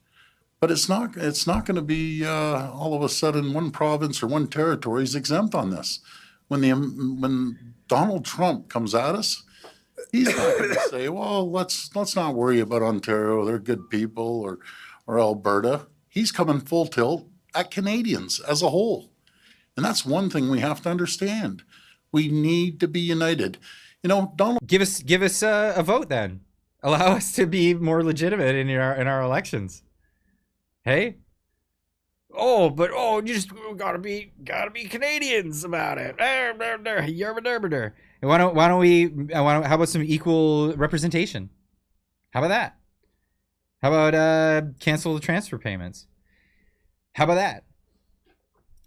Chon with a $6.99 super chat after crapping on Alberta energy industry for 10 years, Canada thinks it's entitled to use our oil as leverage against U.S. tariffs.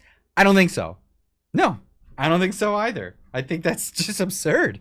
It's absurd that they feel so entitled to come in after all of that, shutting down the pipelines. Shutting down pipelines. We're talking pipelines that would have been beneficial for, you guessed it, Ontario. But they're in an unterrible situation without those the Energy East pipeline. That's the reality. And I had a map. I'll pull up the map here real quick just so people can see. I know it's on a tiny screen, but I'll pop it up so people can understand what I'm talking about here. So shabow, there it is. So here's the tiny little map in the corner. I can even pull this up larger so people can see better. Let's do that. Let's get it right here. So the Energy East pipeline was the opportunity. It was the way we were going to bypass the Americans. So we didn't have to send it through the Enbridge main line, which crosses into the United States and then comes all the way through Michigan to Sarnia and then doesn't hook back up to Canada until Line 9 at Sarnia, Ontario. And that supplies Ontario and Quebec with energy. And I think this is just the oil and gas. But that was the proposed pipeline, and it went all the way to the ocean so that we could sell our fuel, our energy, to the Europeans. And then we had the Trans Mountain pipeline that we could sell it to Asia. You know, Japan wants our natural gas. Japan wants our oil. All these countries, they want our stuff, but we don't have a way to get it out there. And it's not like it's the Americans that are standing in our way. We're standing in our way. It's so ridiculous that this is the reality. We're standing in our way. It's our federal government that's standing in our way from doing things that just make way more sense. Sheridan Forbes. Thank you. Most Canadians have no clue Ontario and Quebec would go dark. Yeah, you would go dark. If you cut off energy to America, then where does Ontario get their energy? Are you kidding? What? Trudeau with 279. Alberta's dirty tar sands is Canada's energy. Yeah, they used to call them the tar sands. And that was a propaganda thing. It's not tar; they're oil sands. Tar is a totally other thing altogether. And that, you know, if we're making kerosene, yeah, sure, go get the tar. Denny Ringaz, thank you for the 279 super chat. I support Danielle Smith. She is a true leader. Yeah. And now I haven't supported everything that she's done, but how can you? How can you? It's like, we're not gonna pom pom wave, ladies and gents. Lightwalker for $5 says, if Ontario shuts down energy to the U.S., Ontario take the responsibility for the people that will freeze. Will they take the responsibility for the people that will freeze? If Ontario shuts down energy to the U.S., well, so here's the thing: if they shut down energy to the U.S. would get their energy somewhere else. It's the largest economy in the world. Now, that will be one of those things. It'll be like, Okay, so you want to freeze our people in the middle of winter? We don't have a way to procure this in a speedy enough way that everybody's just gonna be rolling brownouts and all these other things, and people are gonna have to brace for it. Okay, that's the game you want to play. We'll remember that. Don't want that. We don't want that. That is not something that we want to be remembered for. Absolutely not. Especially considering like most Americans don't know anything about this stuff. They don't know anything about what's going on in Canada because they don't care. I mean, Texas has a bigger GDP than Canada with a smaller population. Think about that. Difechu with a $5 super chat. It's like Canada is a store with people coming in going, I'll buy that. And we go, nope, nothing is for sale. No kidding. No kidding. That's what we're doing. It's just really terrible leadership. Really terrible leadership. It's absolutely, it's horrendous. But that's at the federal level, and we've got, it may get better. It may get better. But let's get into some of this. So this is Trudeau speaking. Says the government's prepared to respond with counter tariffs. Again, more of the same language. I'd like to know whether you're prepared to act on the price of oil to deter Donald Trump, even if it requires you to go against what specific provinces want, like Saskatchewan and Alberta. We had an excellent conversation today from around the table with passionate Canadians who are proud to represent very different regions of the country, but who are all united on one thing, which is we're going to tell Alberta what to do with their oil.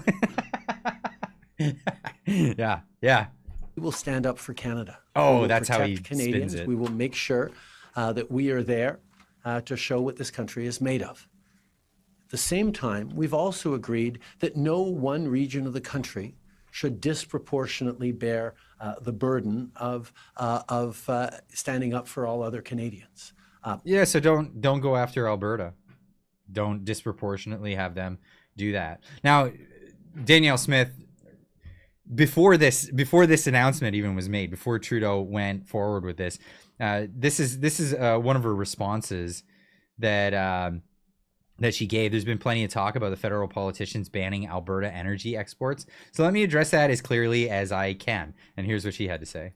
You'd hinted a little bit earlier that if there is some sort of export ban on Alberta oil, that would precipitate a national unity crisis. From your perspective as Premier of Alberta, what does that look like other than, I don't know, people being mad in the streets? Or is it a separation referendum? Like, what are we talking about when you say national unity crisis? Well, I can't predict what Albertans would do, but as you know, the part of my strategy over the last 2 years has been to say that we can have a constructive relationship with Canada.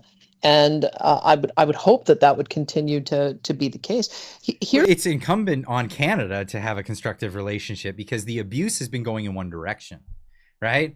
You'd have to be like Stockholm syndrome to be like, yes, capitulate with Justin Trudeau in Ottawa. When, all the payments are going one way, all the demands are going one way. This is not a healthy relationship. And so if Danielle Smith comparing it to a relationship, great, it is a relationship, but it's an abusive one. It's an abusive one. And you know what? Sometimes the best advice that you'll get if you're in an abusive relationship is leave the relationship. And this might actually entice Albertans to want to separate. I'm not kidding. Or even annex into the United States if something were to go through like this. Now, nothing will happen if we had an election tomorrow. All of this would go away, gone, if we get into an election and we elect the Conservatives, which are a shoe-in the next election. This is crazy. Drew Coover with $20 super chat. Thank you so much. Wow, very generous. That was the first poll I have ever clinked. Who cares? Homeless addicts are dying at a rate unheard of, and now the ones on the street won't go into the SROs. They call them death sentences. That's insane. That is insane. Holy cow. Canada First with a great name and a 279 super chat. No message. Thank you so much. Really appreciate that. So let's get into Danielle Smith's further sentiment here. But yeah, definitely. You sounded like the pleb. Why? Because this is where we're going to go. I'm just being pragmatic, right? So the Conservatives are going to win the next election. I mean, do I even have to articulate that? You know, and good. I'm happy. I'm happy that the Conservatives are going to win, but I'm going to be the first one, you know, advocating and lobbying the Conservatives to move further in the right direction once they're elected. You know, my advocacy thing here is we need to stay active. Once we get what we want, we don't go back to sleep and forget about it and everything. No. We stay involved. We keep lobbying, and we make sure that, you know, the new incoming government behaves like they say they're going to behave, and they do the things that they say that they're going to do. It's called holding them to account. Accountability is where we got to be, and it's going to be a lot of work. It's going to be a lot of work. Guys, you don't have to say bad stuff at all.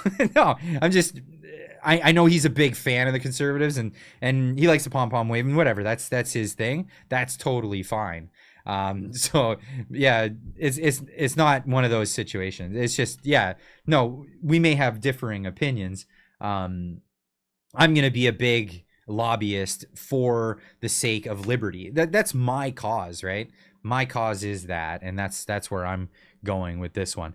Mr. Roscoe Pico for $20 says, Canada is that rotting sweet car that some guy said he would fix soon, but 9 years later the car hasn't moved and is still rotting. Please give it to someone who has the experience and the tools to complete the job properly. Holy cow, I've never thought of it put that way. That is such a great analogy. I love that, Mr. Roscoe Pico. That's fantastic. I mean, you're tugging on my heartstrings. I'm a car guy through and through. That one definitely resonates with me. I love freedom. A member for 30 months. Holy cow, man. Wow, way up there. Says, call the Governor General and demand an end to prorogation. 1-800-465 6080 890. Okay, there you go. That's the number. You could have just gave the digits. That would have been a lot easier for me to read with my dyslexia when it's all one word. Awesome. No, that's a great message. Pick up the phone, give a call, leave a message, write a letter, like a physical letter. Write it, not write. Don't just print off some like thing that's somebody pre-made. Those things get opened and tossed. Write an actual letter. Write something. It doesn't take long. Type it out. Lick, stamp, buy. Send an email. Flood the inbox. Do all that stuff. Get it out there. Tell them I'm not satisfied with what it is that you're doing. This is what works.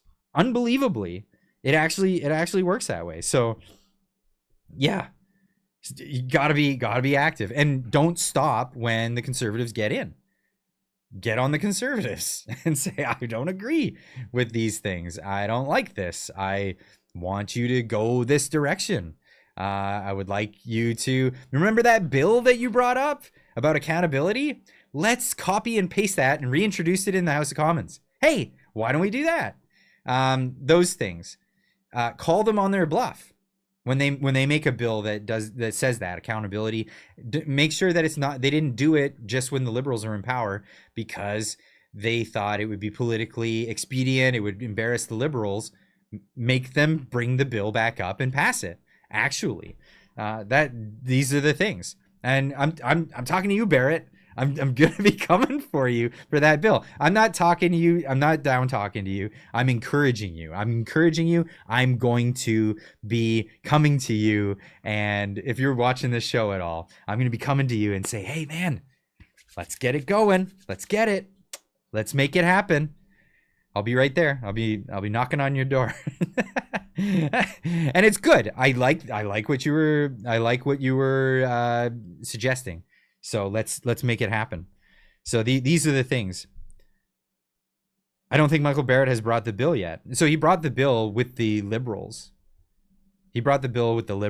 Knowing, I mean, he knew that it was going to fail, but I'm pretty sure he did bring the bill, because he said he was going to announce it on that day when he was talking. I enjoy your positivity, Clyde. Thank you, Data Hole. I like that name.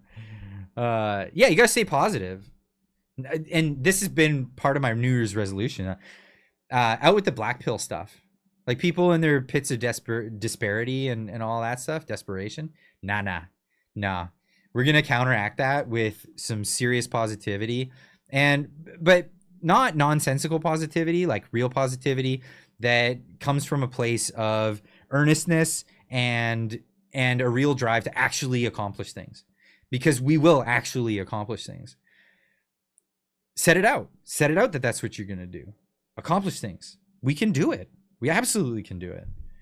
Yeah, no black pills, please. Yeah, none of that. And you won't find that stuff on this channel. You're just going to find lots of encouragement and lots of discussions about absolutely things that we can do. What's worse than false hope? I don't know. Like, what's worse than setting your goals in the wrong direction, I guess. So yeah, it'd be a thing. Michael Barrett, there you go. Yeah, I mean, I'm a fan of what he wrote. I just want him to reintroduce it when the Conservatives are in. That's my MO. My modus operandi is in that direction. That's where I'm going with it. Talk to Northern Perspective more. Get involved with them more, please.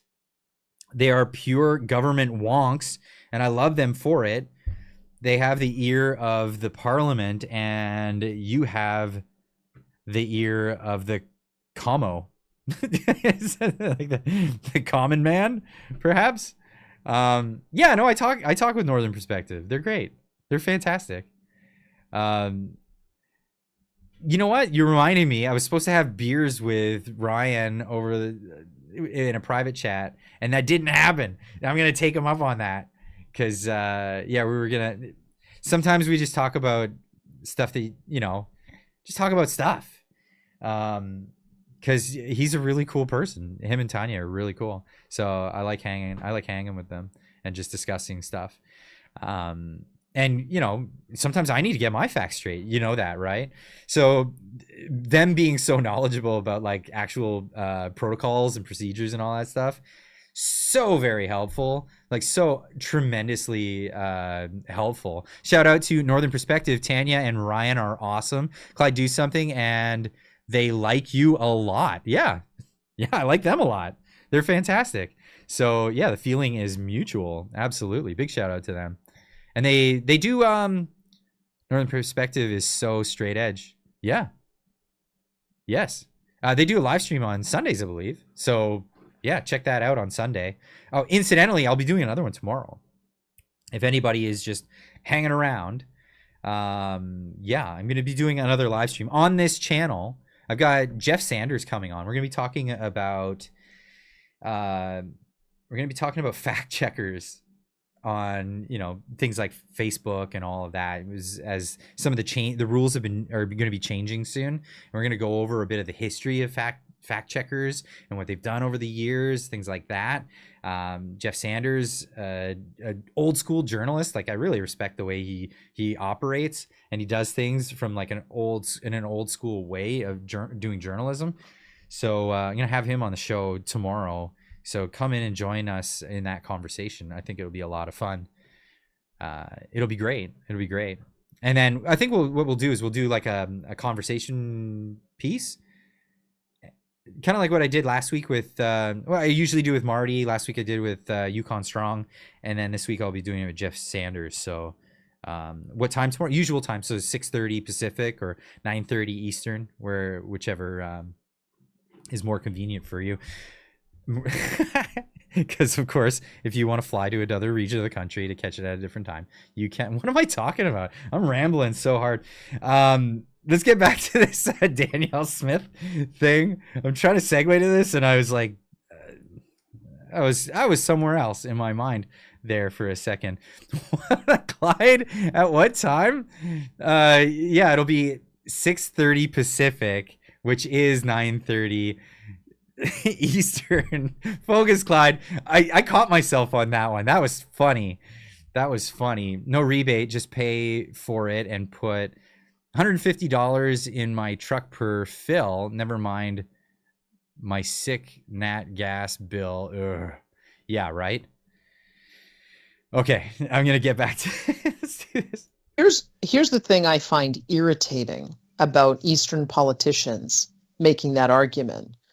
The reason I find it irritating is because we could have had Energy East, which would have expanded our ability to support our friends in Eastern Canada and also been an export market off the East Coast.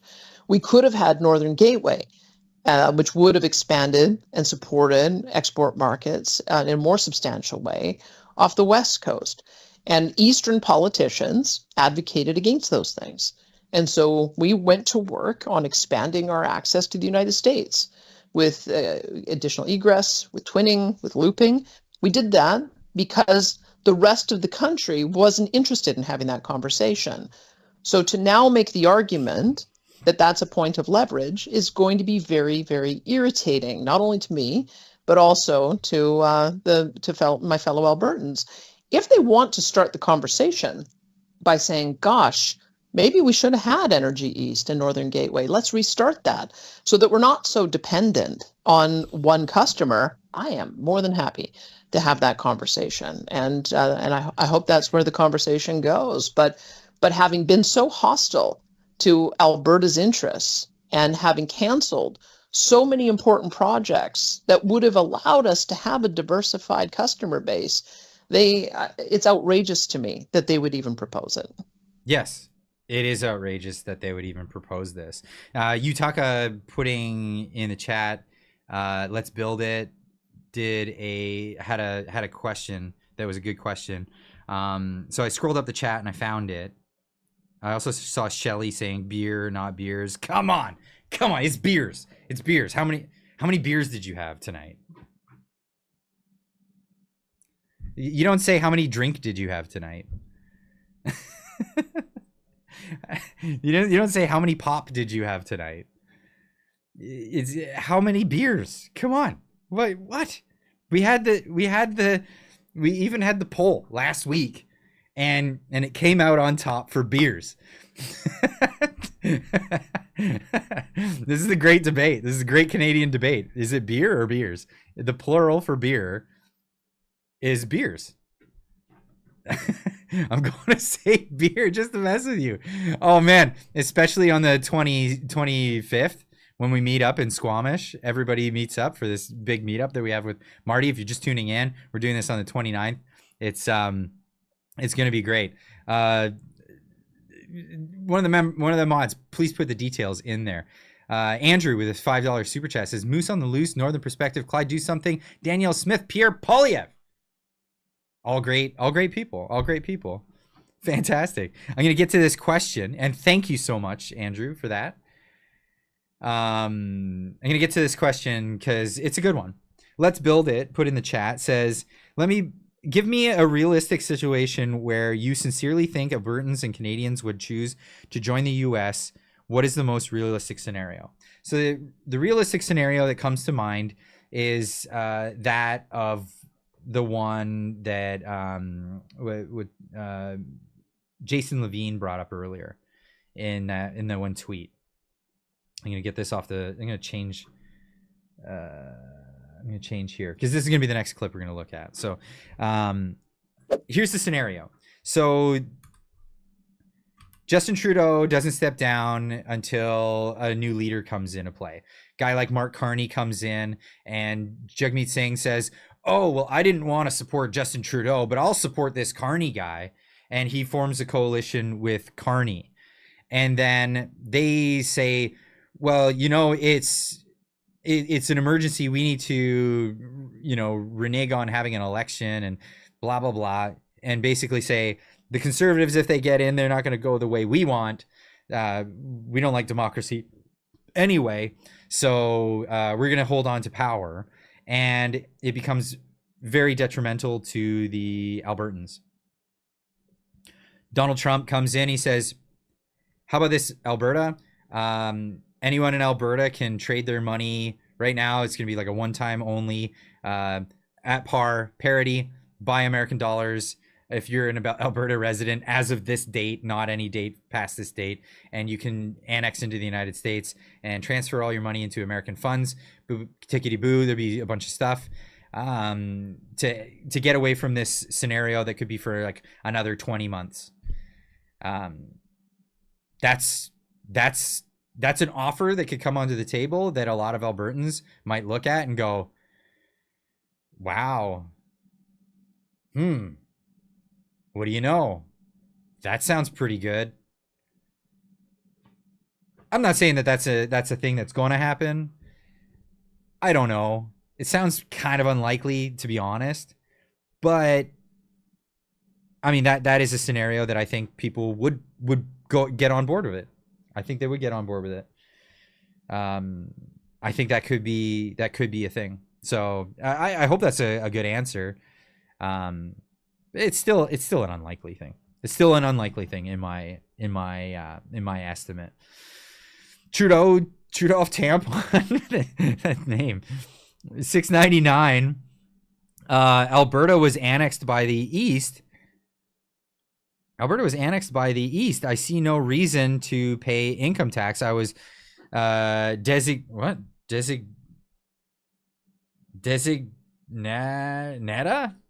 Nonsense, non-essential. Oh, it's designated. Oh man, I struggle with typos. I know it's not your fault. I was designated non-essential employee, so my tax money is non-essential. Wexit. Wow, good point. I mean, people will not forget being called non-essential. That is the worst thing you could call somebody. Absolutely worst thing you could call somebody. I think that no one will ever forget that. I mean, I was dubbed an essential worker. What? I don't think any of my fellow Canadians are non-essential. I think there are people that are, rude or douchebags or whatever, but I wouldn't call somebody a non-essential, not in a serious way. Oh boy, that is one of the rudest things. Penny D for $10 says, thanks, Clyde, for always having a great show, and a shout out to Moose on the Loose and Portuguese Pie. Big shout out to both of them. Cool. Awesome. Thanks, Penny D. Appreciate that. I'm scrolling down here. I hope I'm not missing any. Apologies if I do. Chon with $6.99 super chat says, where was Team Canada when Western Canada lost 200,000 jobs in the energy industry? Where was Team Canada then? Yeah, indeed. Where was Team Canada? I know where Team Canada is every time those transfer payments come. Team Canada. Just, it's like Bernie Sanders meme, right? I'm just asking for another financial contribution.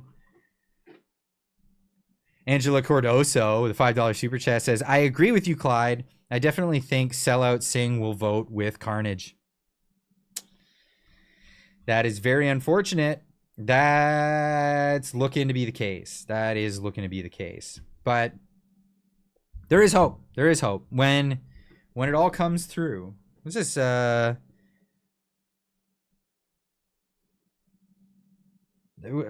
Guardian Dragon Lord. Sorry, I hope I'm reading that right. Don't put past Donald Trump for setting up a sweetheart deal that convinces the Albertans to join the union and making their transition as easy as possible.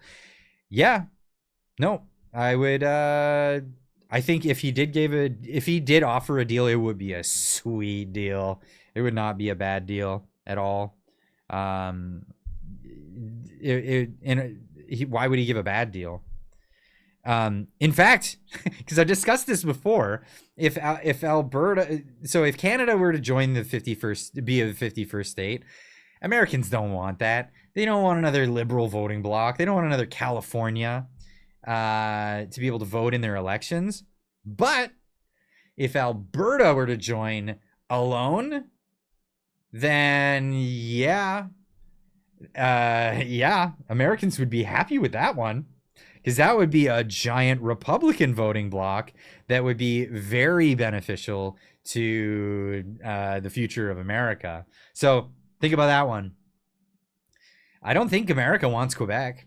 I don't think America wants Ontario. America would be happy with BC and just not with Vancouver. That's true. How would Alberta even leave Canada? Well, so it would be by referendum, just like the Quebecers, had their chance. They tried, but yeah, it would be by referendum, and then, we're talking about international law. They would have to honor that. There is. I mean, I'm not a wonk, so I don't know all the little details about like what needs to be filed and all of that stuff, but I know there are treaties around the world. If geographical regions want to leave an area, they can have a referendum and get themselves out of the scenario that they're in. It's absolutely possible. Every province can leave and go on their own. That's right. There we go. So let's get into this, because we talked about carnage coming in. We talked about Trudeau, what he wants to do with his little pet Dougie boy, what they want to do. But what about the next government? What about the next federal government? We talked about Danielle Smith and what her ideas are. And she's got great ideas. I think she's fantastic. She's on the ball. She's looking out for her constituents. She's looking out for her province. That's the way it is. Can we just give the USA Toronto? They'd probably take Niagara if that was the choice. No, I don't. Yeah, you can't just give them Toronto. Toronto doesn't want to be in America. They're more and more not wanting to be liberal. That's a thing. Alberta joined the U.S. We can finally elect out Senate. Oh. Finally elect out senators. Oh, yeah, right. That's a thing. Okay, let's get into this. So here comes the incoming government, federal government. This guy is going to be the next prime minister of Canada. You can shout at me this or that. It's happening. It's happening. I'm just coming to grips with the reality of the situation. For all the PPC fans out there, can I just say better luck next time already? No, we're not going to have a Max Bernier prime minister. We're not going to have an NDP prime minister the next go around. We're not going to have a liberal prime minister. We're going to have a conservative prime minister after the people are given the right to vote in a general election, not a stupid party election, which I do encourage still. People get involved in it. Register as a liberal if you want to. It's free, and you're legally allowed to. Apparently, even if you're not a citizen, even if you're 14 years old, go over there. Krista Freeland for prime minister, leader of the Liberal Party. It's our girl, right? So, but in the next election, we're gonna have Pierre Poilievre moving in, and just come to grips with it. Come to grips with that fact. And I kind of like what he's got to say. I kind of am a fan of the things that he has a general election. Yeah, because we're voting out Trudeau, but we are like. Here's the thing. I like a lot of what this guy has to say, and this is why I wanted to showcase this bit. So this was a press conference that he had recently, and he also put out this video, which I'm probably gonna get nabbed for copyright on, but it's the live stream. I'll just end up trying to mute the audio after the fact. So if it ends up getting muted and you can't hear me speaking during it, you can just fast forward to the next part of the live stream when it's done. But I'm going to do some flavor commentary through this as much as I can. I don't think I'm going to play the whole video. It's just, it makes a lot of sense what he's saying here. Or like healthcare, like nutritious food, like homes. It's because we're making less stuff and spending more buying it and borrowing and printing money to pay the difference. That bids up costs and leaves us with rising debt and interest rates. Everything is broken and the country is broke. It's the worst.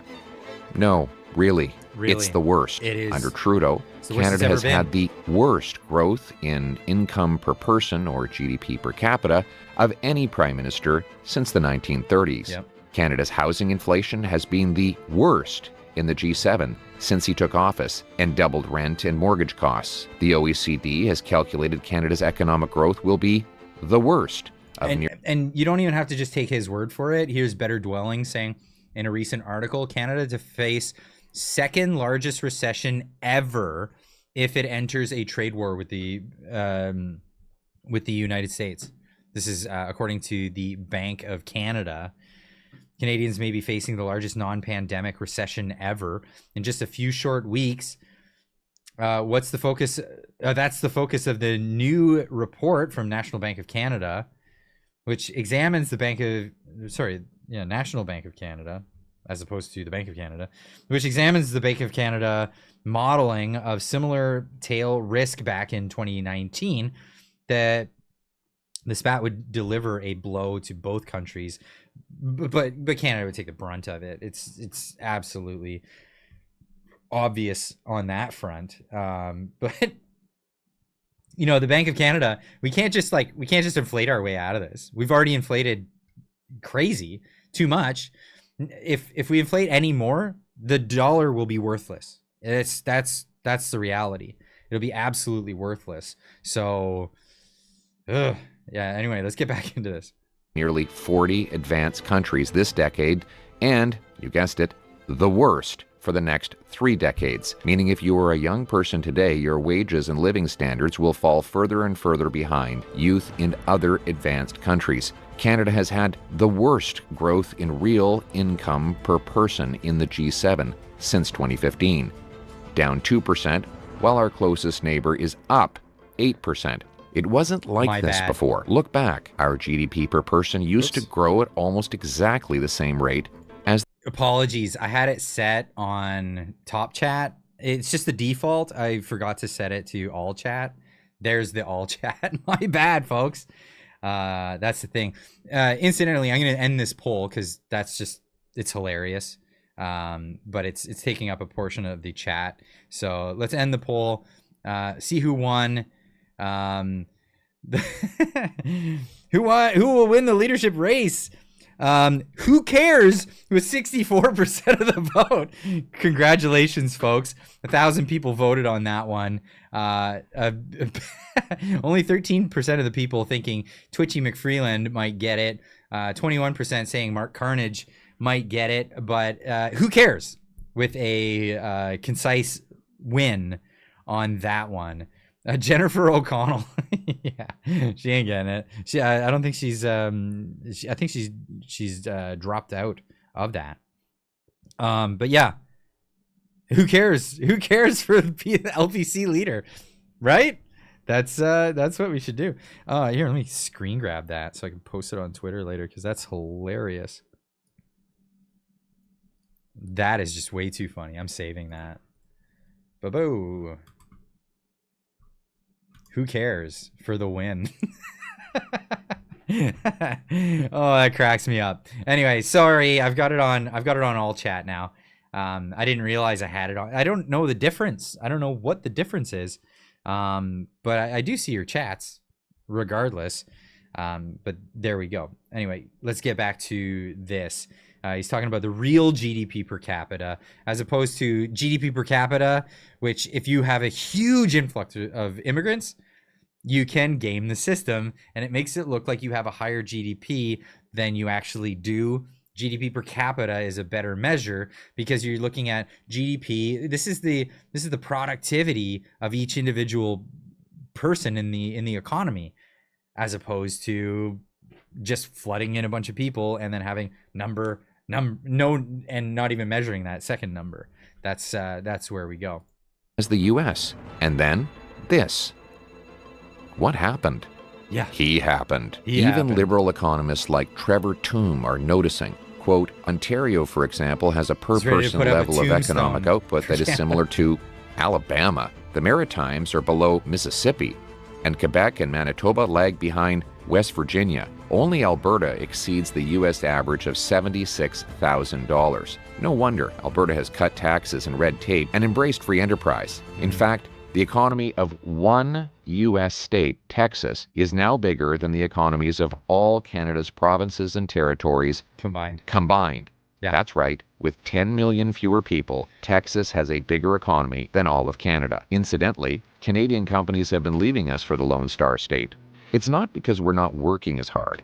It's just that we're not producing as much. Productivity is output per hour worked. Canadians worked a total of 34.6 billion hours in 2023 to generate a GDP of $1.8 trillion US. It's a lot of money. That works out to about $53 an hour US. That's compared to $78 per hour in the US. That means they produce nearly 50% more economic value per hour than we do, which means they can make more in less time. According to an RBC report, the productivity gap with the US now stands at about $20,000 per person a year. So why are we producing less? We're just as smart, we have more resources and land per capita, and we have the best workers in the world. The problem is, they don't get the same tools and technologies to make things. Economists give tools and technology a name: capital. Capital is nothing new. Since our primal ancestors built huts, wheels, or bows and arrows, we had capital. Adam Smith's Wealth of Nation explained that in a tribe of hunters or shepherds, a particular person makes bows and arrows, for example, with more readiness and dexterity than any other. He frequently exchanges them for cattle or for venison, and gets more cattle and venison than if he himself went to the field to catch them. The hunter is the laborer. The bow and arrow is capital, like the carpenter, the hammer, the painter, the brush, the pianist, the piano, the fisherman, the boat. Ugly socialist ideologies like fascism and communism try to turn labor against capital, worker against business owner. But labor and capital need each other. Often the laborer... So I really like this, and I like that he points out that fascism is a socialist ideology. It's not... it's not this, like... What do you get? You get this thing from people where they show the political spectrum and they go, communism is all the way on the left and fascism's all the way on the right. It's not. That's not how it works. They're both socialist ideologies, and one is very on the left and the other one is very on the left right next to it. They just don't agree with each other on their leftist points. It's really funny. Now, some people have said like, oh, but they're right wing on certain things. Like, on what? Right wing is this idea of maximum freedom, the anti-authoritarian. You go all the way to the right of the spectrum. You go as far, far, far right as possible. You'll find anarchists, people who don't believe in government at all. They don't want to have any rulers over them. And then you come back and you get what you would call like minarchists. And that's the idea of, and I probably fit in that category, because it's like your Thomas Paine classical liberals, the founding fathers of the United States. There's a necessary evil. We need to have a little bit of government, one that'll take care of the borders, and then also a court system that'll take care of disputes and things like that. But largely everything else is the government should be out of your life. You should be free to do as you wish and all of this stuff. James Lindsay, listen, I love James Lindsay. He's fantastic. So yeah, you're talking, that's the right. That's the right. You come back, as you're coming back, you're talking about people who are, okay, a little bit more government here, a little bit more government for that. Okay, I'm not really keen on that, but, you know, whatever. Some people believe in a social, you got your social safety net stuff. I've got, you know, how long does this stream should be? I've got, you know, argumentation to go against the idea of social safety nets. All of that stuff should be in private hands. I mean, I'm a big fan. I'm not a particularly religious person, but I still believe in the institutions of churches and things like that. These are private institutions that do take care of a lot of charity, and I find that they do much better. When I give money to charity, I like to just give it to local churches because I know they're gonna handle my money better, and they'll appreciate it more, and more of the dollars that I give will go to what the charity is, and less to administrative costs and things like that. So here we go. And then as you keep coming, you get more towards the middle where you've got, okay, we need regulation, but we need the government needs to do this regulation, and everybody, the left and the right, agree on this whole thing.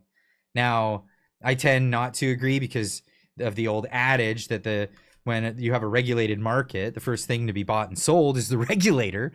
It's the people in the industry that are going to buy the regulator, and then everything's regulated so that they create barriers to entry so that nobody will come in and compete with them. I don't want that. I want more competition. I want more people out there competing with all of these businesses. I don't want monopolies to spring up. Oh, but Clyde, monopolies they're built up by the free market. What are you talking about? Monopolies they can't function without a government. What do you think a monopoly does? How is a monopoly going to enforce the monopoly without the government? I ask you that. I'm serious. This is a serious question. How would a monopoly stay a monopoly without the enforcement of a government?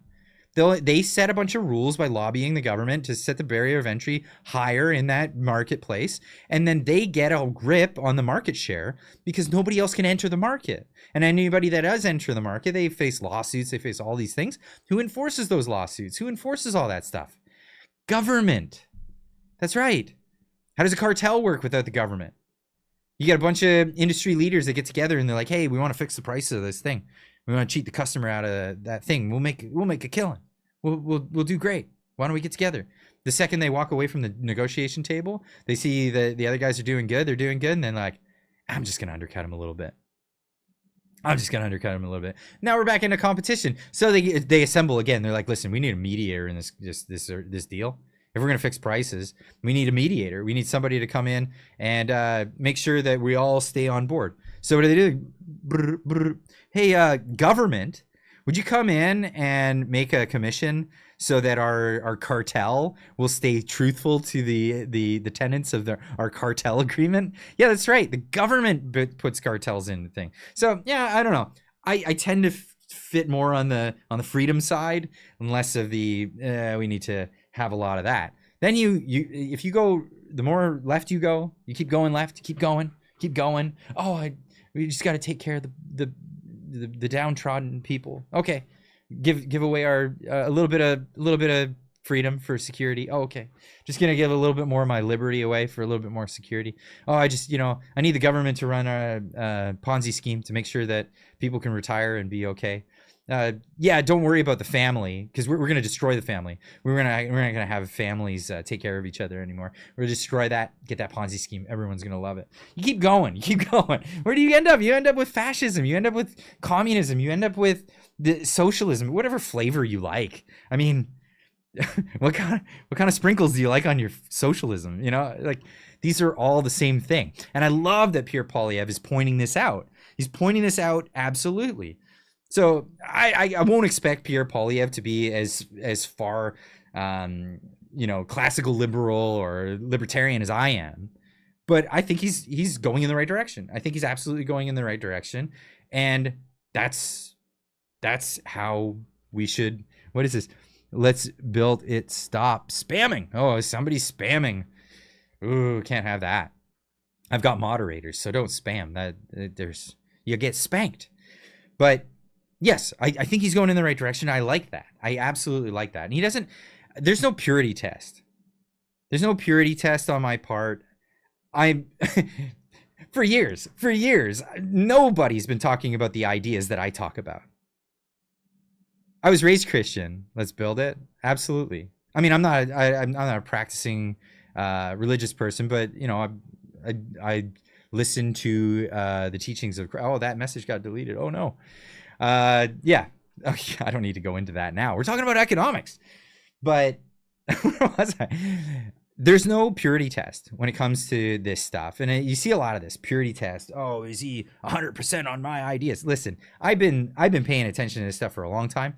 There are a lot of politicians that have been nowhere close to my ideas, but they're a lot closer than they're not communists. You know what I mean? Not full on communists. But finally, we're in Canada. This is crazy to me. This is absolutely crazy to me to be in Canada and to look at what's being talked about nationally.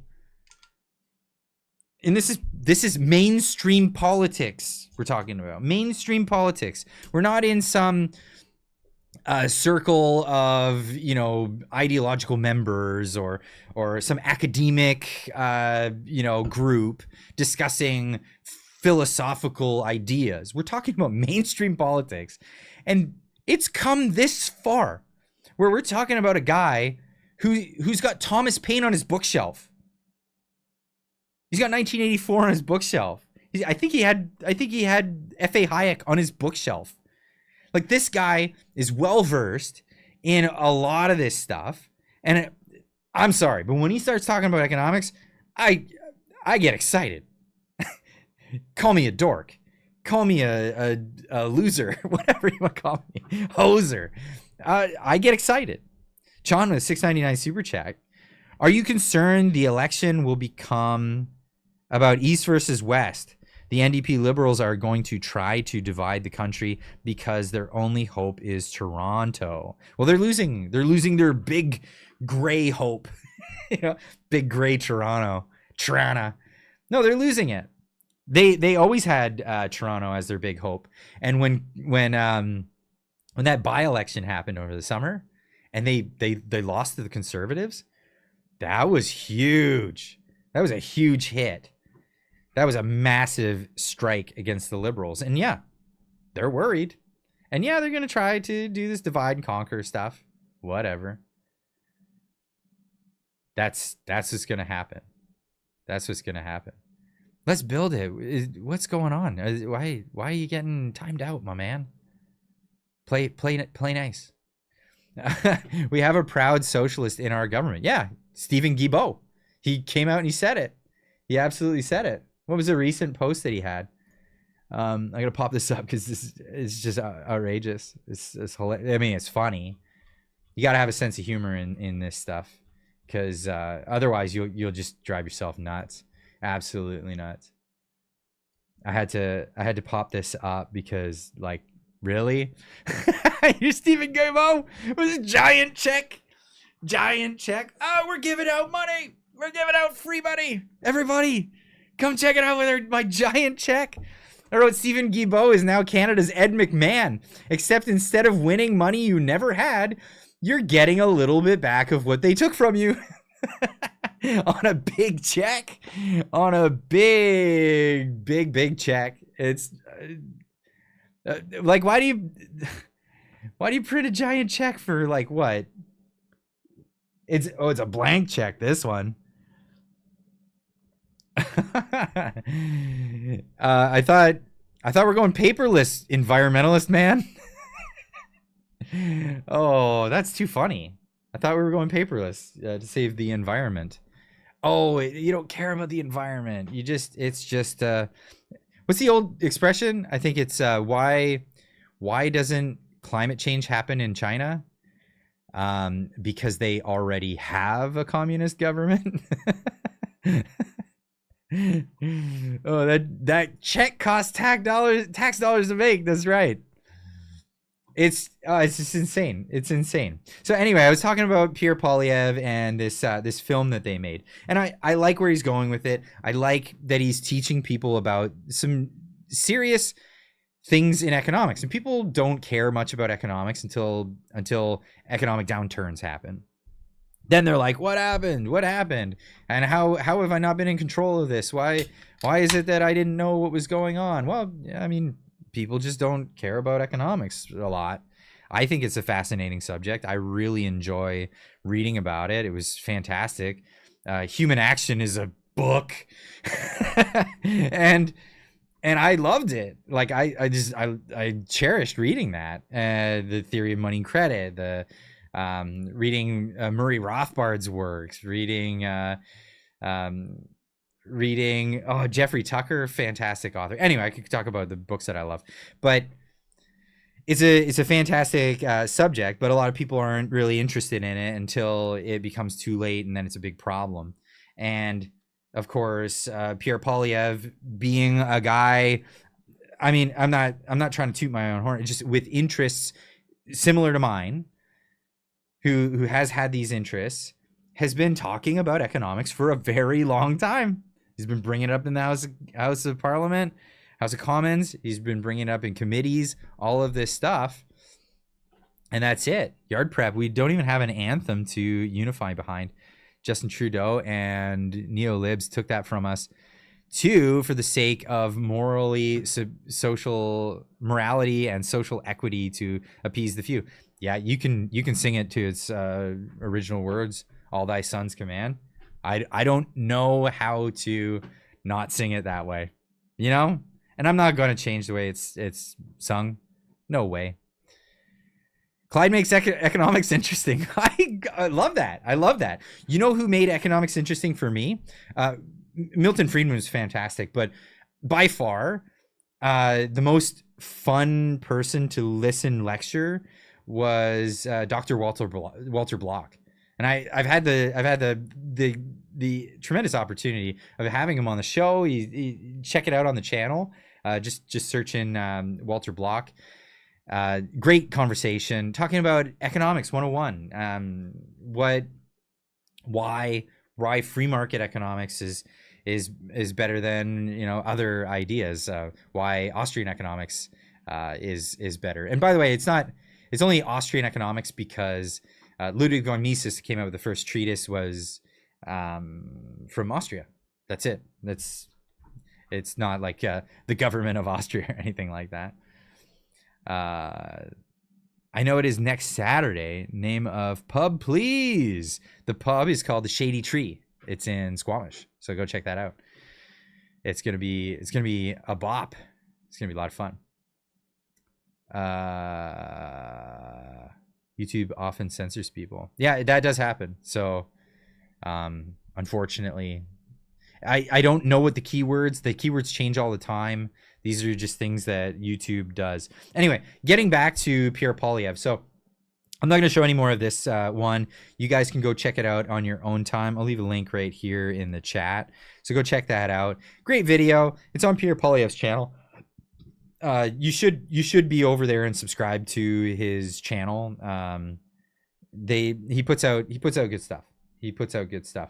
And this was not on his channel. This was on CPAC. This was what do you call this? A public press conference. It's a campaign. They're campaigning. The election is around the corner. It's happening. And Pierre Poilievre is out there campaigning on real subjects that real Canadians really care about. And it is, for those that poo-poo the idea of campaigning right now is what's putting the pressure on the current government to call a general election. If there was no campaign and there was no pressure, then there would be no way for that, or they wouldn't even have to make excuses. They just hold on to the power as long as they want. So let's keep that pressure on. Absolutely. But what I like is Pierre's pragmatic when he talks. I like the fact that like none of it seems to be like memorized talking points. It's all really like, because like I said, just like I've been interested in economics for a lot of years, so has he. And when these are your interests, when it's a genuine interest of yours, it's so easy to just off the top of your head have the answers to things. It's because you're being truthful, you're being genuine about it, and that's what I really, really like. Coming from Hope, it will bring Truck and Bigfoot to sleep it off. Oh, okay. You're gonna, yeah, for sure. Some people are taking up hotels, but yeah, if you got wheels you can sleep in, do it up. We're gonna tie one on, but I gotta drive Marty to the airport the very next day, so it's gonna be something else, and it's gonna be quite early. So yeah, that's the thing. Canadians have some of the highest household debt in the world. We're not smart with money, and we're gonna pay for it. Be prepared, Clyde. Oh, you know it.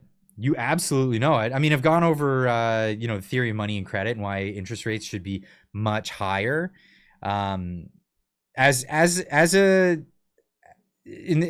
market phenomenon. I'm not going to get into the whole nitty gritty about it again tonight. Ask me again in another stream. I'll go over it again. I love going over it.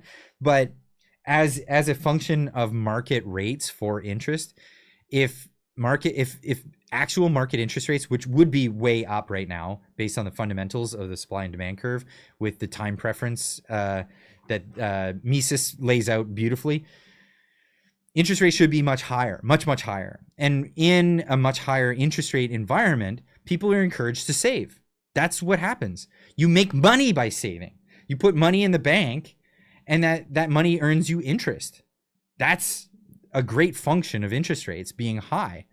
But instead, when interest rates are artificially low, and I emphasize artificially low by injecting liquidity into the economy, like Mark Carney did when he was the governor of Bank of Canada back in 2008, he injected the market with liquidity. And I mean, they could do it because the Conservatives were fiscally responsible at the time. They were able to do that, but they should have reeled it back immediately. Now, as an Austrian, like someone who studies Austrian economics, I would say don't do that and allow the bad players in that marketplace to, there'd be pain, but it'll be quick and it'll bounce back. Instead, it's prolonged pain. And what did we get? We got asset bubbles. We got asset bubbles and the biggest housing bubble in world history. It's crazy. It's unbelievable. Except maybe what China's going through, which is really under the table and nobody's talking about. Holy cow, their housing market bubble that is about to pop is just absolutely outrageous. It's insane. Anyway, I'm going to keep going on about this stuff forever. Let's get into what Pierre Poilievre had to say, because he gets into what's been going on with our current federal leadership and the idea of Donald Trump putting on tariffs and how he would handle it differently. Nous avons besoin de la force.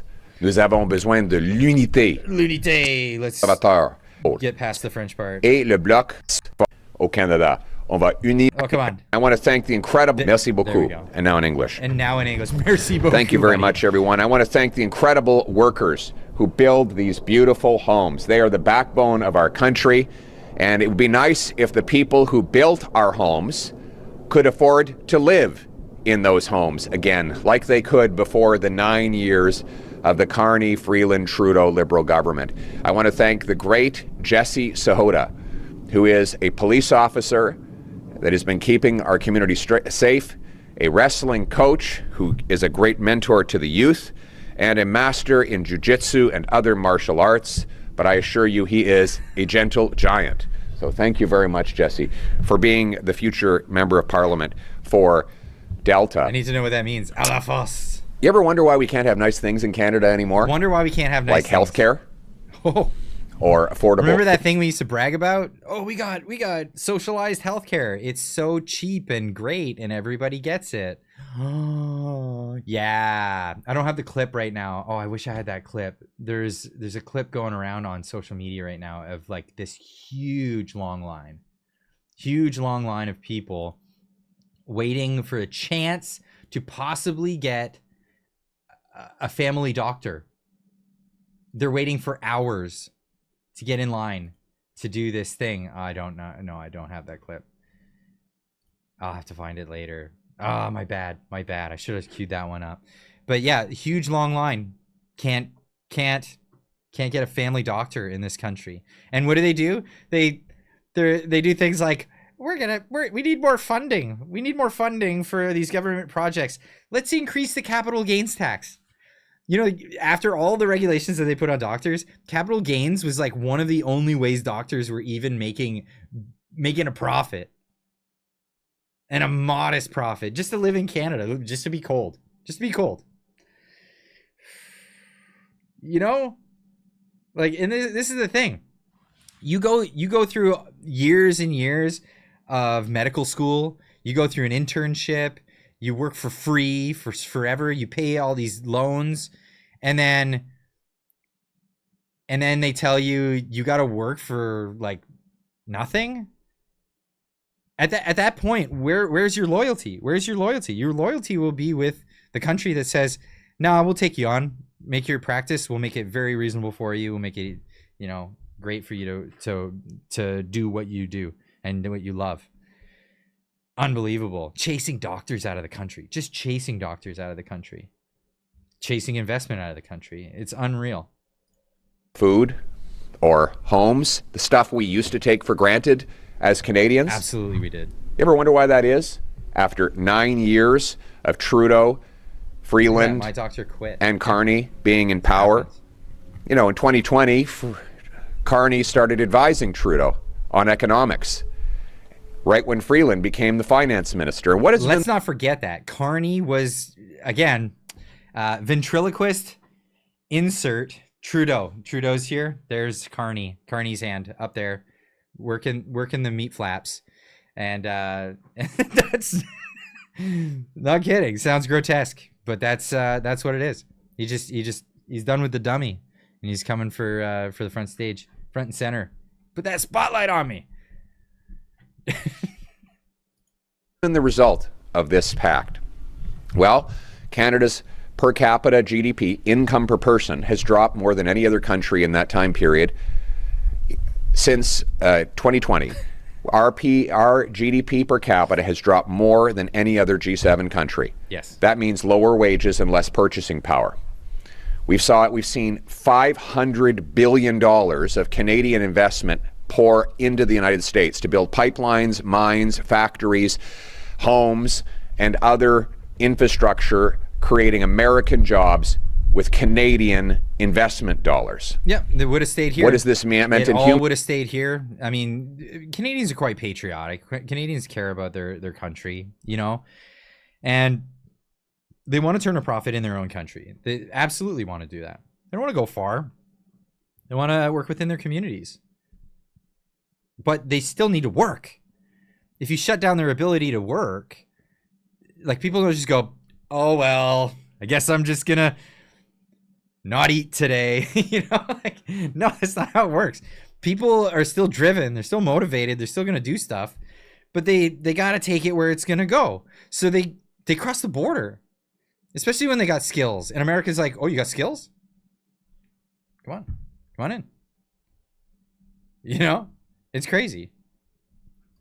Human terms, 2 million people lined up at food banks. A quarter of our population is now living in poverty. Stats Canada says that we now have the biggest gap between rich and poor since Stats Canada began recording that stat point in 1999. Unreal. Our money is pouring out of Canada after Liberals, Carney, Trudeau, and Freeland blocked major resource projects, raised taxes on work, energy, and saving, and after they ran up huge deficits with massive overspending. That is the record of Carney and Freeland.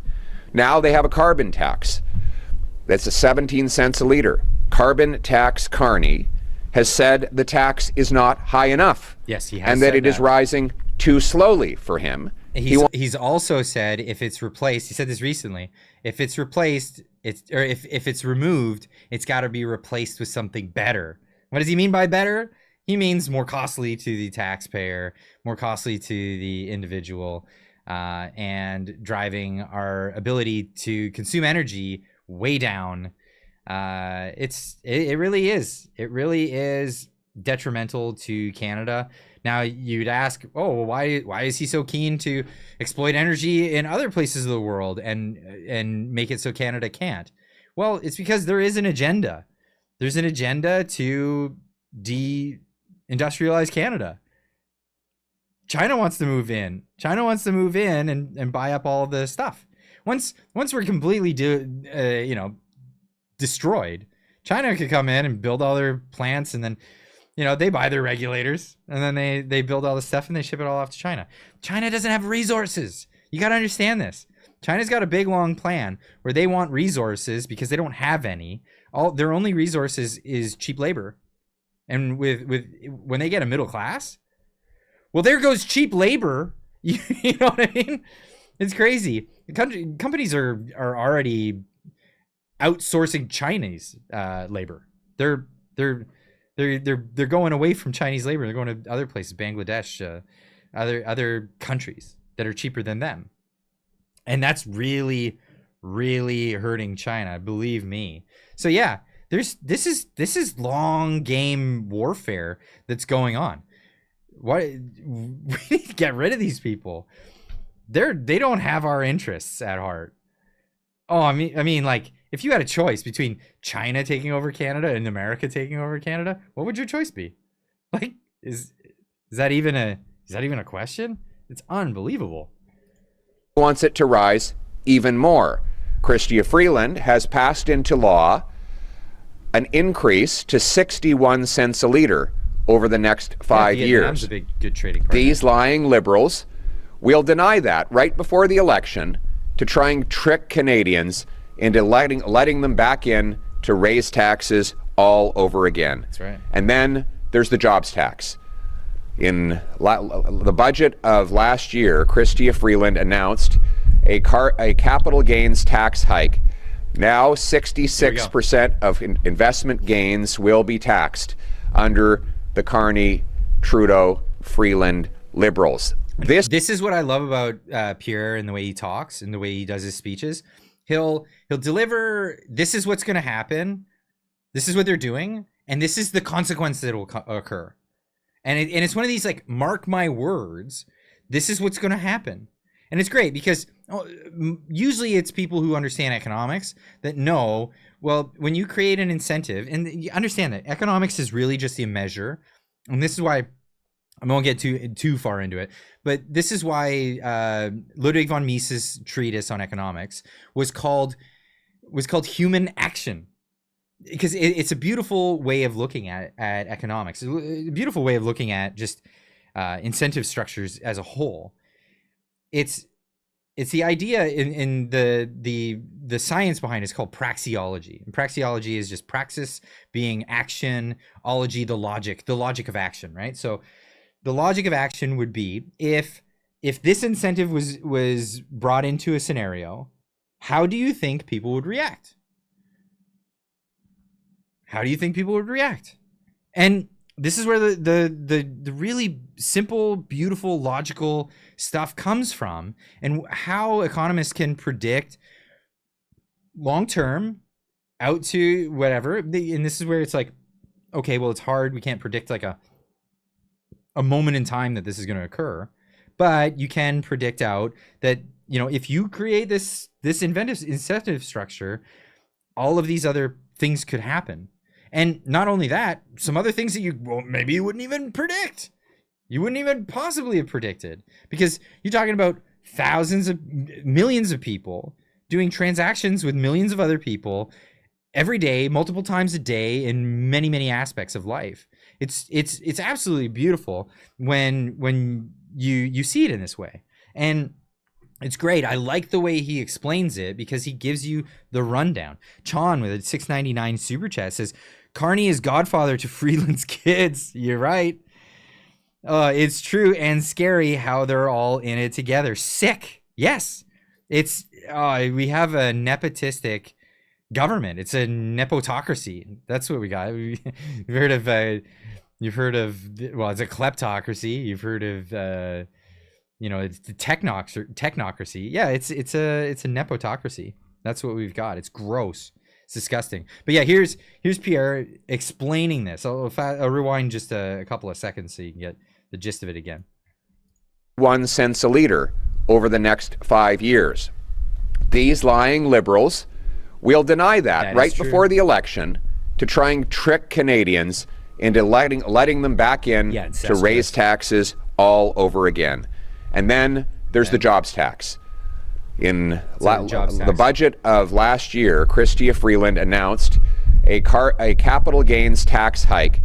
Now 66% of investment gains will be taxed under the Carney, Trudeau, Freeland Liberals. This is a tax on home builders when we have a housing shortage, a tax on doctors when we have a doctor shortage. It is a tax on... See, I love this because the Liberals are they're painting it, and maybe they're stupid. I don't know. Maybe they're stupid.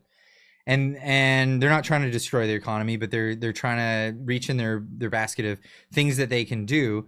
And they're like, okay, well, you know, all my socialist teachings have taught me, let's go after the rich people, the people who have all the money. And let's put a capital gains tax on people, you know, who have money. Do you think people who have money are selling their assets so that they can realize these gains and then pay a tax on it? No, absolutely not. Who are these people that are doing capital gains? They're people that are not hanging on to assets. They're people that are acquiring assets and then selling them. You know, so I don't know, people who build houses, perhaps they might be people who are getting their hands on assets and then selling them on a frequent basis. Doctors use the capital gains to pay themselves because of all the other regulatory hurdles they have to go through. This is the reality. So when they put on a capital gains tax or an increase to the capital gains tax, I think the capital gains tax period is criminal. They should just get rid of it because you're taxing taxes. You're taxing taxed money. You're taxing money that's already been taxed that you've invested. And you're contributing to the economy by having these investments grow, companies and all these other things. You should never tax, disincentivize growing an economy. You're helping people that are eligible for this tax are helping the economy. It's crazy to me.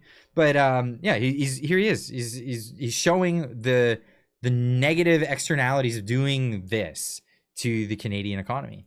Small business, when we have an economic crisis, it's a tax on farmers. When we have a food price crisis. Yes, absolutely. And it will send billions of dollars away.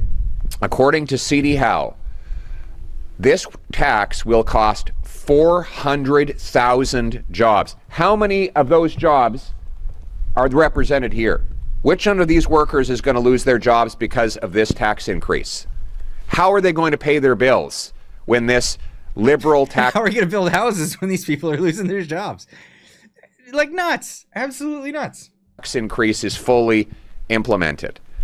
Well, the good news is common sense conservatives are announcing today that under a Pierre Poilievre-led government, I will axe the liberal jobs tax and reverse the capital gains hike that Chrystia Freeland announced last spring.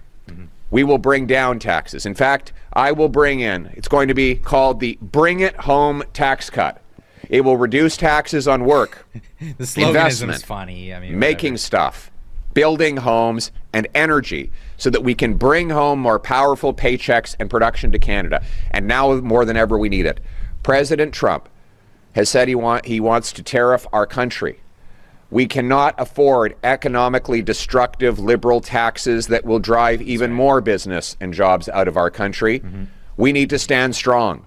My message to President Trump is this: Canada will never be the 51st state, and not only that, the free ride is over. The era of liberal tax increases and anti-development policies that have driven $500 billion of our money south of the border is over.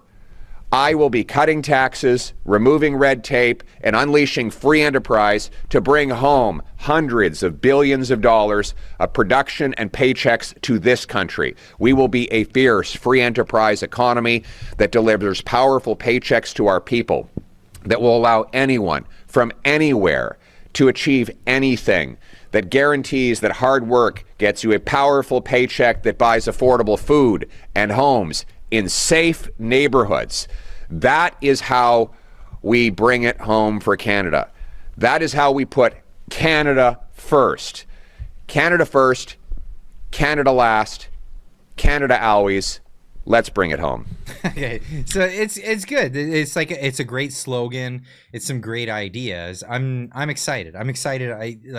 It's not since like Ross Perot that you've been hearing like these kind of ideas. And Ross Perot was just like, he was a third party candidate back in the 90s in the US, running for, and you know what, for all of his like interesting moments, he was good. He was actually good. Unfortunately, it wasn't mainstream enough. This has actually gotten to the point where it's become mainstream. I love it because this is where you get more prosperity. Like liberals might be like, oh, he's boring. He's like Millhouse or whatever. It's like, okay, get over that. How about more good stuff and more freedom? Woo! Those are great ideas, great concept, great ideas. I can get on that. I can get on board with that. So let's get into some of the questions because he gives a great answer, especially the question where they're talking about the tariffs. Thank you. We'll now take questions from the floor. Hello, my name's Yvette Brand. I'm from CBC. Could I ask that you also answer in French for my colleagues who... Yes, of course. Thank you very much. Oui, merci. Yeah. You could be Prime Minister within a few months in this country. Would you be willing to impose export tax or restrictions on Canadian oil?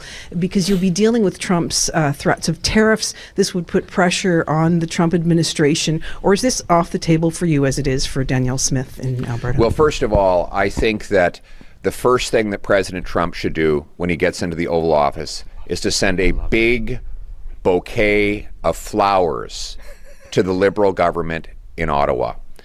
By blocking pipelines and LNG plants in Canada, the Liberals have forced Canadians to sell almost all of our energy to the United States, giving President Trump massive leverage in making these tariff threats. Yes. Had they allowed the Energy East and Northern Gateway pipelines to go ahead. By the way, we were talking about this earlier, right? So if anyone's just joining the chat, we were talking about this earlier. I showed the map of the pipelines. I have the map here still. So these were proposed pipelines. Just go over it for the sake of anybody who's joined after I was mentioning this one earlier. No, Clyde, they're stupid and evil. So the Canadian pipelines. So if they shut off oil going into the U.S., they would shut down this Enbridge main line that goes into the United States, then crosses over, goes through Michigan, and then down to Sarnia, only to go back into Canada, right? So what we were trying to do was actually create we were trying to create the Energy East pipeline so we didn't have to rely on U.S. infrastructure to get our energy over to the rest of Canada, and then also get it out to the world market by getting it to the ocean, and then obviously the other way around, the Trans Mountain pipeline. But it was the Trudeau government that shut down these projects. They shut them down and they canceled them. It was a proposed project. It looked good. And what did he say? It was Canada doesn't see a real business case for oil and gas. You kidding? Look, Clyde, Canada is not just a effing piece of land. We're Canadians. We fought for our country. We'll not give up. I'm not saying give up. I'm giving you precise details of how Canada could be stronger. We build this infrastructure, and then Canada has so many more negotiation chips on the table. But what happened? The Trudeau Liberals, they shut it down. The NDP shut it down. Green Party doesn't want it. None of these parties want it. It's unbelievable. This is free enterprise, and this is what would give us all the bargaining chips to go and say, and Pierre's pointing this out perfectly. Seriously, this is how you negotiate. You say, No, you're not going to be the only guys that we were able to get oil out to. And then shut off all the supply to Line 9. What? And then shut down Ontario? It's unbelievable. But yeah, Pierre's pointing this specifically out here. Had they rapidly approved LNG plants to sell the natural gas that Japan, Greece, Germany, and other countries were looking for us to sell them directly, we wouldn't have to give 100%, almost 100% of our hydrocarbons to the Americans at discount prices, and you wouldn't have had to ask me that question. Because I would have answered, in that scenario, I would have answered, we'll go around the Americans. We'll sell our energy directly. But that's something that the Liberals would not let us do. Freeland supported killing the Energy East pipeline. Yes, they did. They wanted to get rid of those pipeline expansions and new markets. Again, we don't have a business case for this. Karen Whitelock with a $5 super chat says, second CCP tax they have added. Any news on this BS? Charge you and the company with the funds unknown where they are. Second CCP tax? I don't know about it. Like CCP, Chinese Communist Party tax? I don't know anything about that. No, I'm not a... Oh, why did it go right to the Canadian, the Canadian pension plan? Are you going CPP? Canadian pension plan? I wish can you jump in there with another one? Thank you so much for the super chat. If you're talking about the Canadian pension plan, yeah, they upped the rates, and those are taxes. Absolutely. And they want to say it's just a contribution, but no, it is a tax. It is a tax. It's a Ponzi scheme. When you're paying out old investors with the money that comes in from new investors, that's the definition of a Ponzi scheme. It's only not a Ponzi scheme because it's government. That's their definition. CPP is now counted as GDP. Okay. Sorry, yes, Canadian pension plan. Yeah, okay. So yeah, the contributions have gone up, and that was absolutely the Liberals. It was a hidden tax, disguised as a contribution to a thing.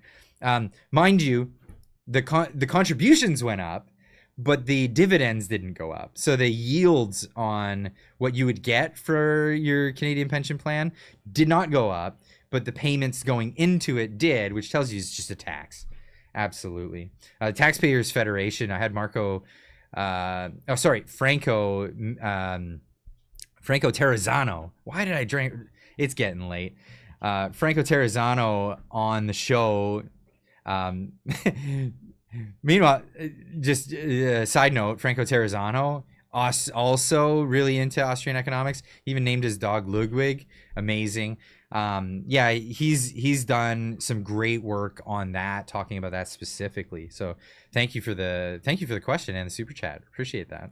Would have moved 1 million barrels of Western oil to the St. John refinery and off to Europe, by the way, which would have helped defund Putin. Carney testified in the industry committee that he was against the Northern Gateway pipeline to take Canadian oil to Asia without going through the United States. By the way, while his company buys pipelines in the Middle East and in Brazil. How unpatriotic is that? Mm-hmm. So, right, and then I called that one out earlier. Yeah, we can't have pipelines in Canada, but they can have energy pipelines in Brazil and all over the world, and they'll invest their money in that stuff. Why Canada? Why Canada?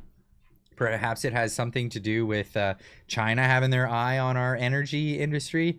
Yeah, maybe. Well, let's not. I don't want to say time will tell, because I don't want to give them the time. I don't want to give them the time. I want to move on. I want to have an election. I'd like to have somebody a little more sensible getting into place so we can bring in some real infrastructure. Get back to work, Canada. Canada, get back to work. Canadians want to get back to work. Tired of this. So many people are just, what? Why? Can we just get moving? I'd love to see it. Frankly, the Liberals have got us in this mess by making us beholden to the Americans and giving the Americans our energy at massive price discounts, selling our oil for $15 typically below the market rate, and selling them natural gas for $4 per million metric British thermal units when they're going for $13 in Europe. That is economic sadomasochism. And I will put an end to it. When I'm Prime Minister, we will repeal the anti-energy law C-69. We will rapidly approve LNG plants and any other private sector unsubsidized investments to expand our ability to sell our energy without going through the Americans. And I will unite our people. We see right now that not only have the Liberals weakened our economy, now they're resorting to dividing our people. Divide and conquer. Right when the president is threatening us with tariffs, what is the first thing the Liberal Party of Freeland and Carney think to do? Divide Canadians. Divide our provinces. We don't need to be divided. We need to be united. All provinces, all Canadians. Let's put Canada first. Thank you. I absolutely love this. And he goes on and answered in French, and he has a few other questions. He really just kind of drills it home after this. So, I mean, I would recommend watching it. It's on CPAC. Clips of it are all over X. If you go on X, what you find is everyone is just getting CPAC footage and finding their favorite clips and then putting it on X and then giving their point of view. X is fantastic for disseminating this kind of information. It really is fantastic, but it's one of those things. So I what do you say to that? What do you say to that? I'm a fan of the rhetoric that's going out and what he's saying. If you want Clyde to see your question for sure, you need to do a super chat. Oh, you don't need to do a super chat. I've answered a bunch of Let's Build It's questions in this stream, so that's fine. Last chance, dude. So I usually do a 2-hour stream. You know how long we've been streaming? We're at the 3 hour and 11 minutes. 3 hours 11 minutes. 3:10. That's crazy. It's amazing how quickly time flies when you're having fun. What do they say, right? No, we're having a good time, and I really enjoy doing these streams. And you know, it's for a while there, I was trying to bring in a guest every Friday, and that became pretty stressful because it just on the back end is just a lot of work. And I do like bringing in guests, but I decided to just make the Friday streams like a community thing. It makes it more lively, and not that my guests aren't lively. It's just it's a different experience. So I'm really stoked on this. I like that you guys are enjoying it. Kind of like Discord, eh, Clyde? Yeah, kind of like Discord. So yeah, moving forward, if you're new to the channel, tune in every Friday. We do these from 6:30 Pacific time. That's 9:30 Eastern. It's pretty late if you're in the Maritimes, but you know, it is what it is. I'm on the West Coast. I gotta work, and I still gotta eat dinner before I get live streaming. But this is a fun experience. I like doing it, and I'm gonna keep doing it moving forward. Don't forget, again, for people who are new here, or maybe you've been around for a while and you don't know what all the different content that's on the channel because you just see what's recommended to you. Wobbly pops and good chat is what we crave. Absolutely, it's a lot of fun, and that's why I'm taking it to like the beer hall politics. You know, Marty up north and I, we're gonna be doing some traveling in the next year or so. We even said maybe doing a road trip at one point. I don't know. We'll see how it goes. Guess we'll be shutting the pub down next Saturday. You better believe it. It's gonna be a lot of fun. And I love this. I love this community building, all this stuff. So if you're new to the channel, you've been here for a while, but you don't know all the different types of content. There's a bunch of different stuff that we do on this channel, and I say we because we're doing this as a community. I mean, it's just me. It's just me, a computer and a camera, that kind of thing. But I do get help from other people in the community. Want a big thanks to all the mods that have come out tonight and are helping. You guys are such a tremendous help every week. You do this thanklessly, and I just want to thank you for what you're doing. I think it's fantastic. Everybody else in the community. So the different stuff that is going on the channel is every morning, weekdays, I do videos about current events, politics, sometimes otherworldly news, but generally Canadian stuff. And then I go to work for the day. I pull wrenches. Full-time job guy, dad, raising kids. Like, this is it's a busy venture when you add YouTube to the whole mix. Also, I've been doing a bunch of shorts. I think a lot of people who like the shorts type content have been really enjoying that. The other thing is it's been able to reach out to followers that have been around that haven't been recommended but do watch shorts, and then it's popped them back in the feed, bringing on a lot of new members to the channel, new people who are coming in to check it out. And then on Wednesdays we do a live show with Marty up north and myself. We talk about this week in Canadian politics, Canadian news, and that's an hour-long show, but then we go into a Q&A, and that's fun. That afterwards it ends up going going members only after the live is finished. So if you're not a member, you got to catch it live. That's fine.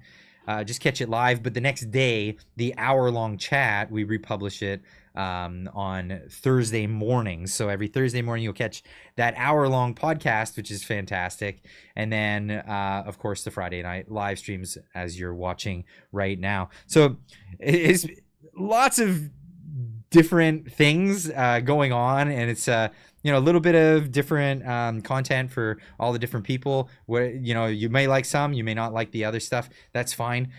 Glad to have you part of the community, being subscribed to the channel and viewing all this stuff that we're putting out there. Just trying to bring people on board and get some good ideas out there to a lot more people, and encourage people that things are good and things are going to be going in the right direction moving forward. So anybody who wants to continue the chat, we're going over to the Discord after this. We're going to go hang out in there. If not, then we'll definitely see you Monday morning. That's going to be bright and early as I usually do. So thanks for hanging out with me in this very, very long live stream, an unusually long live stream.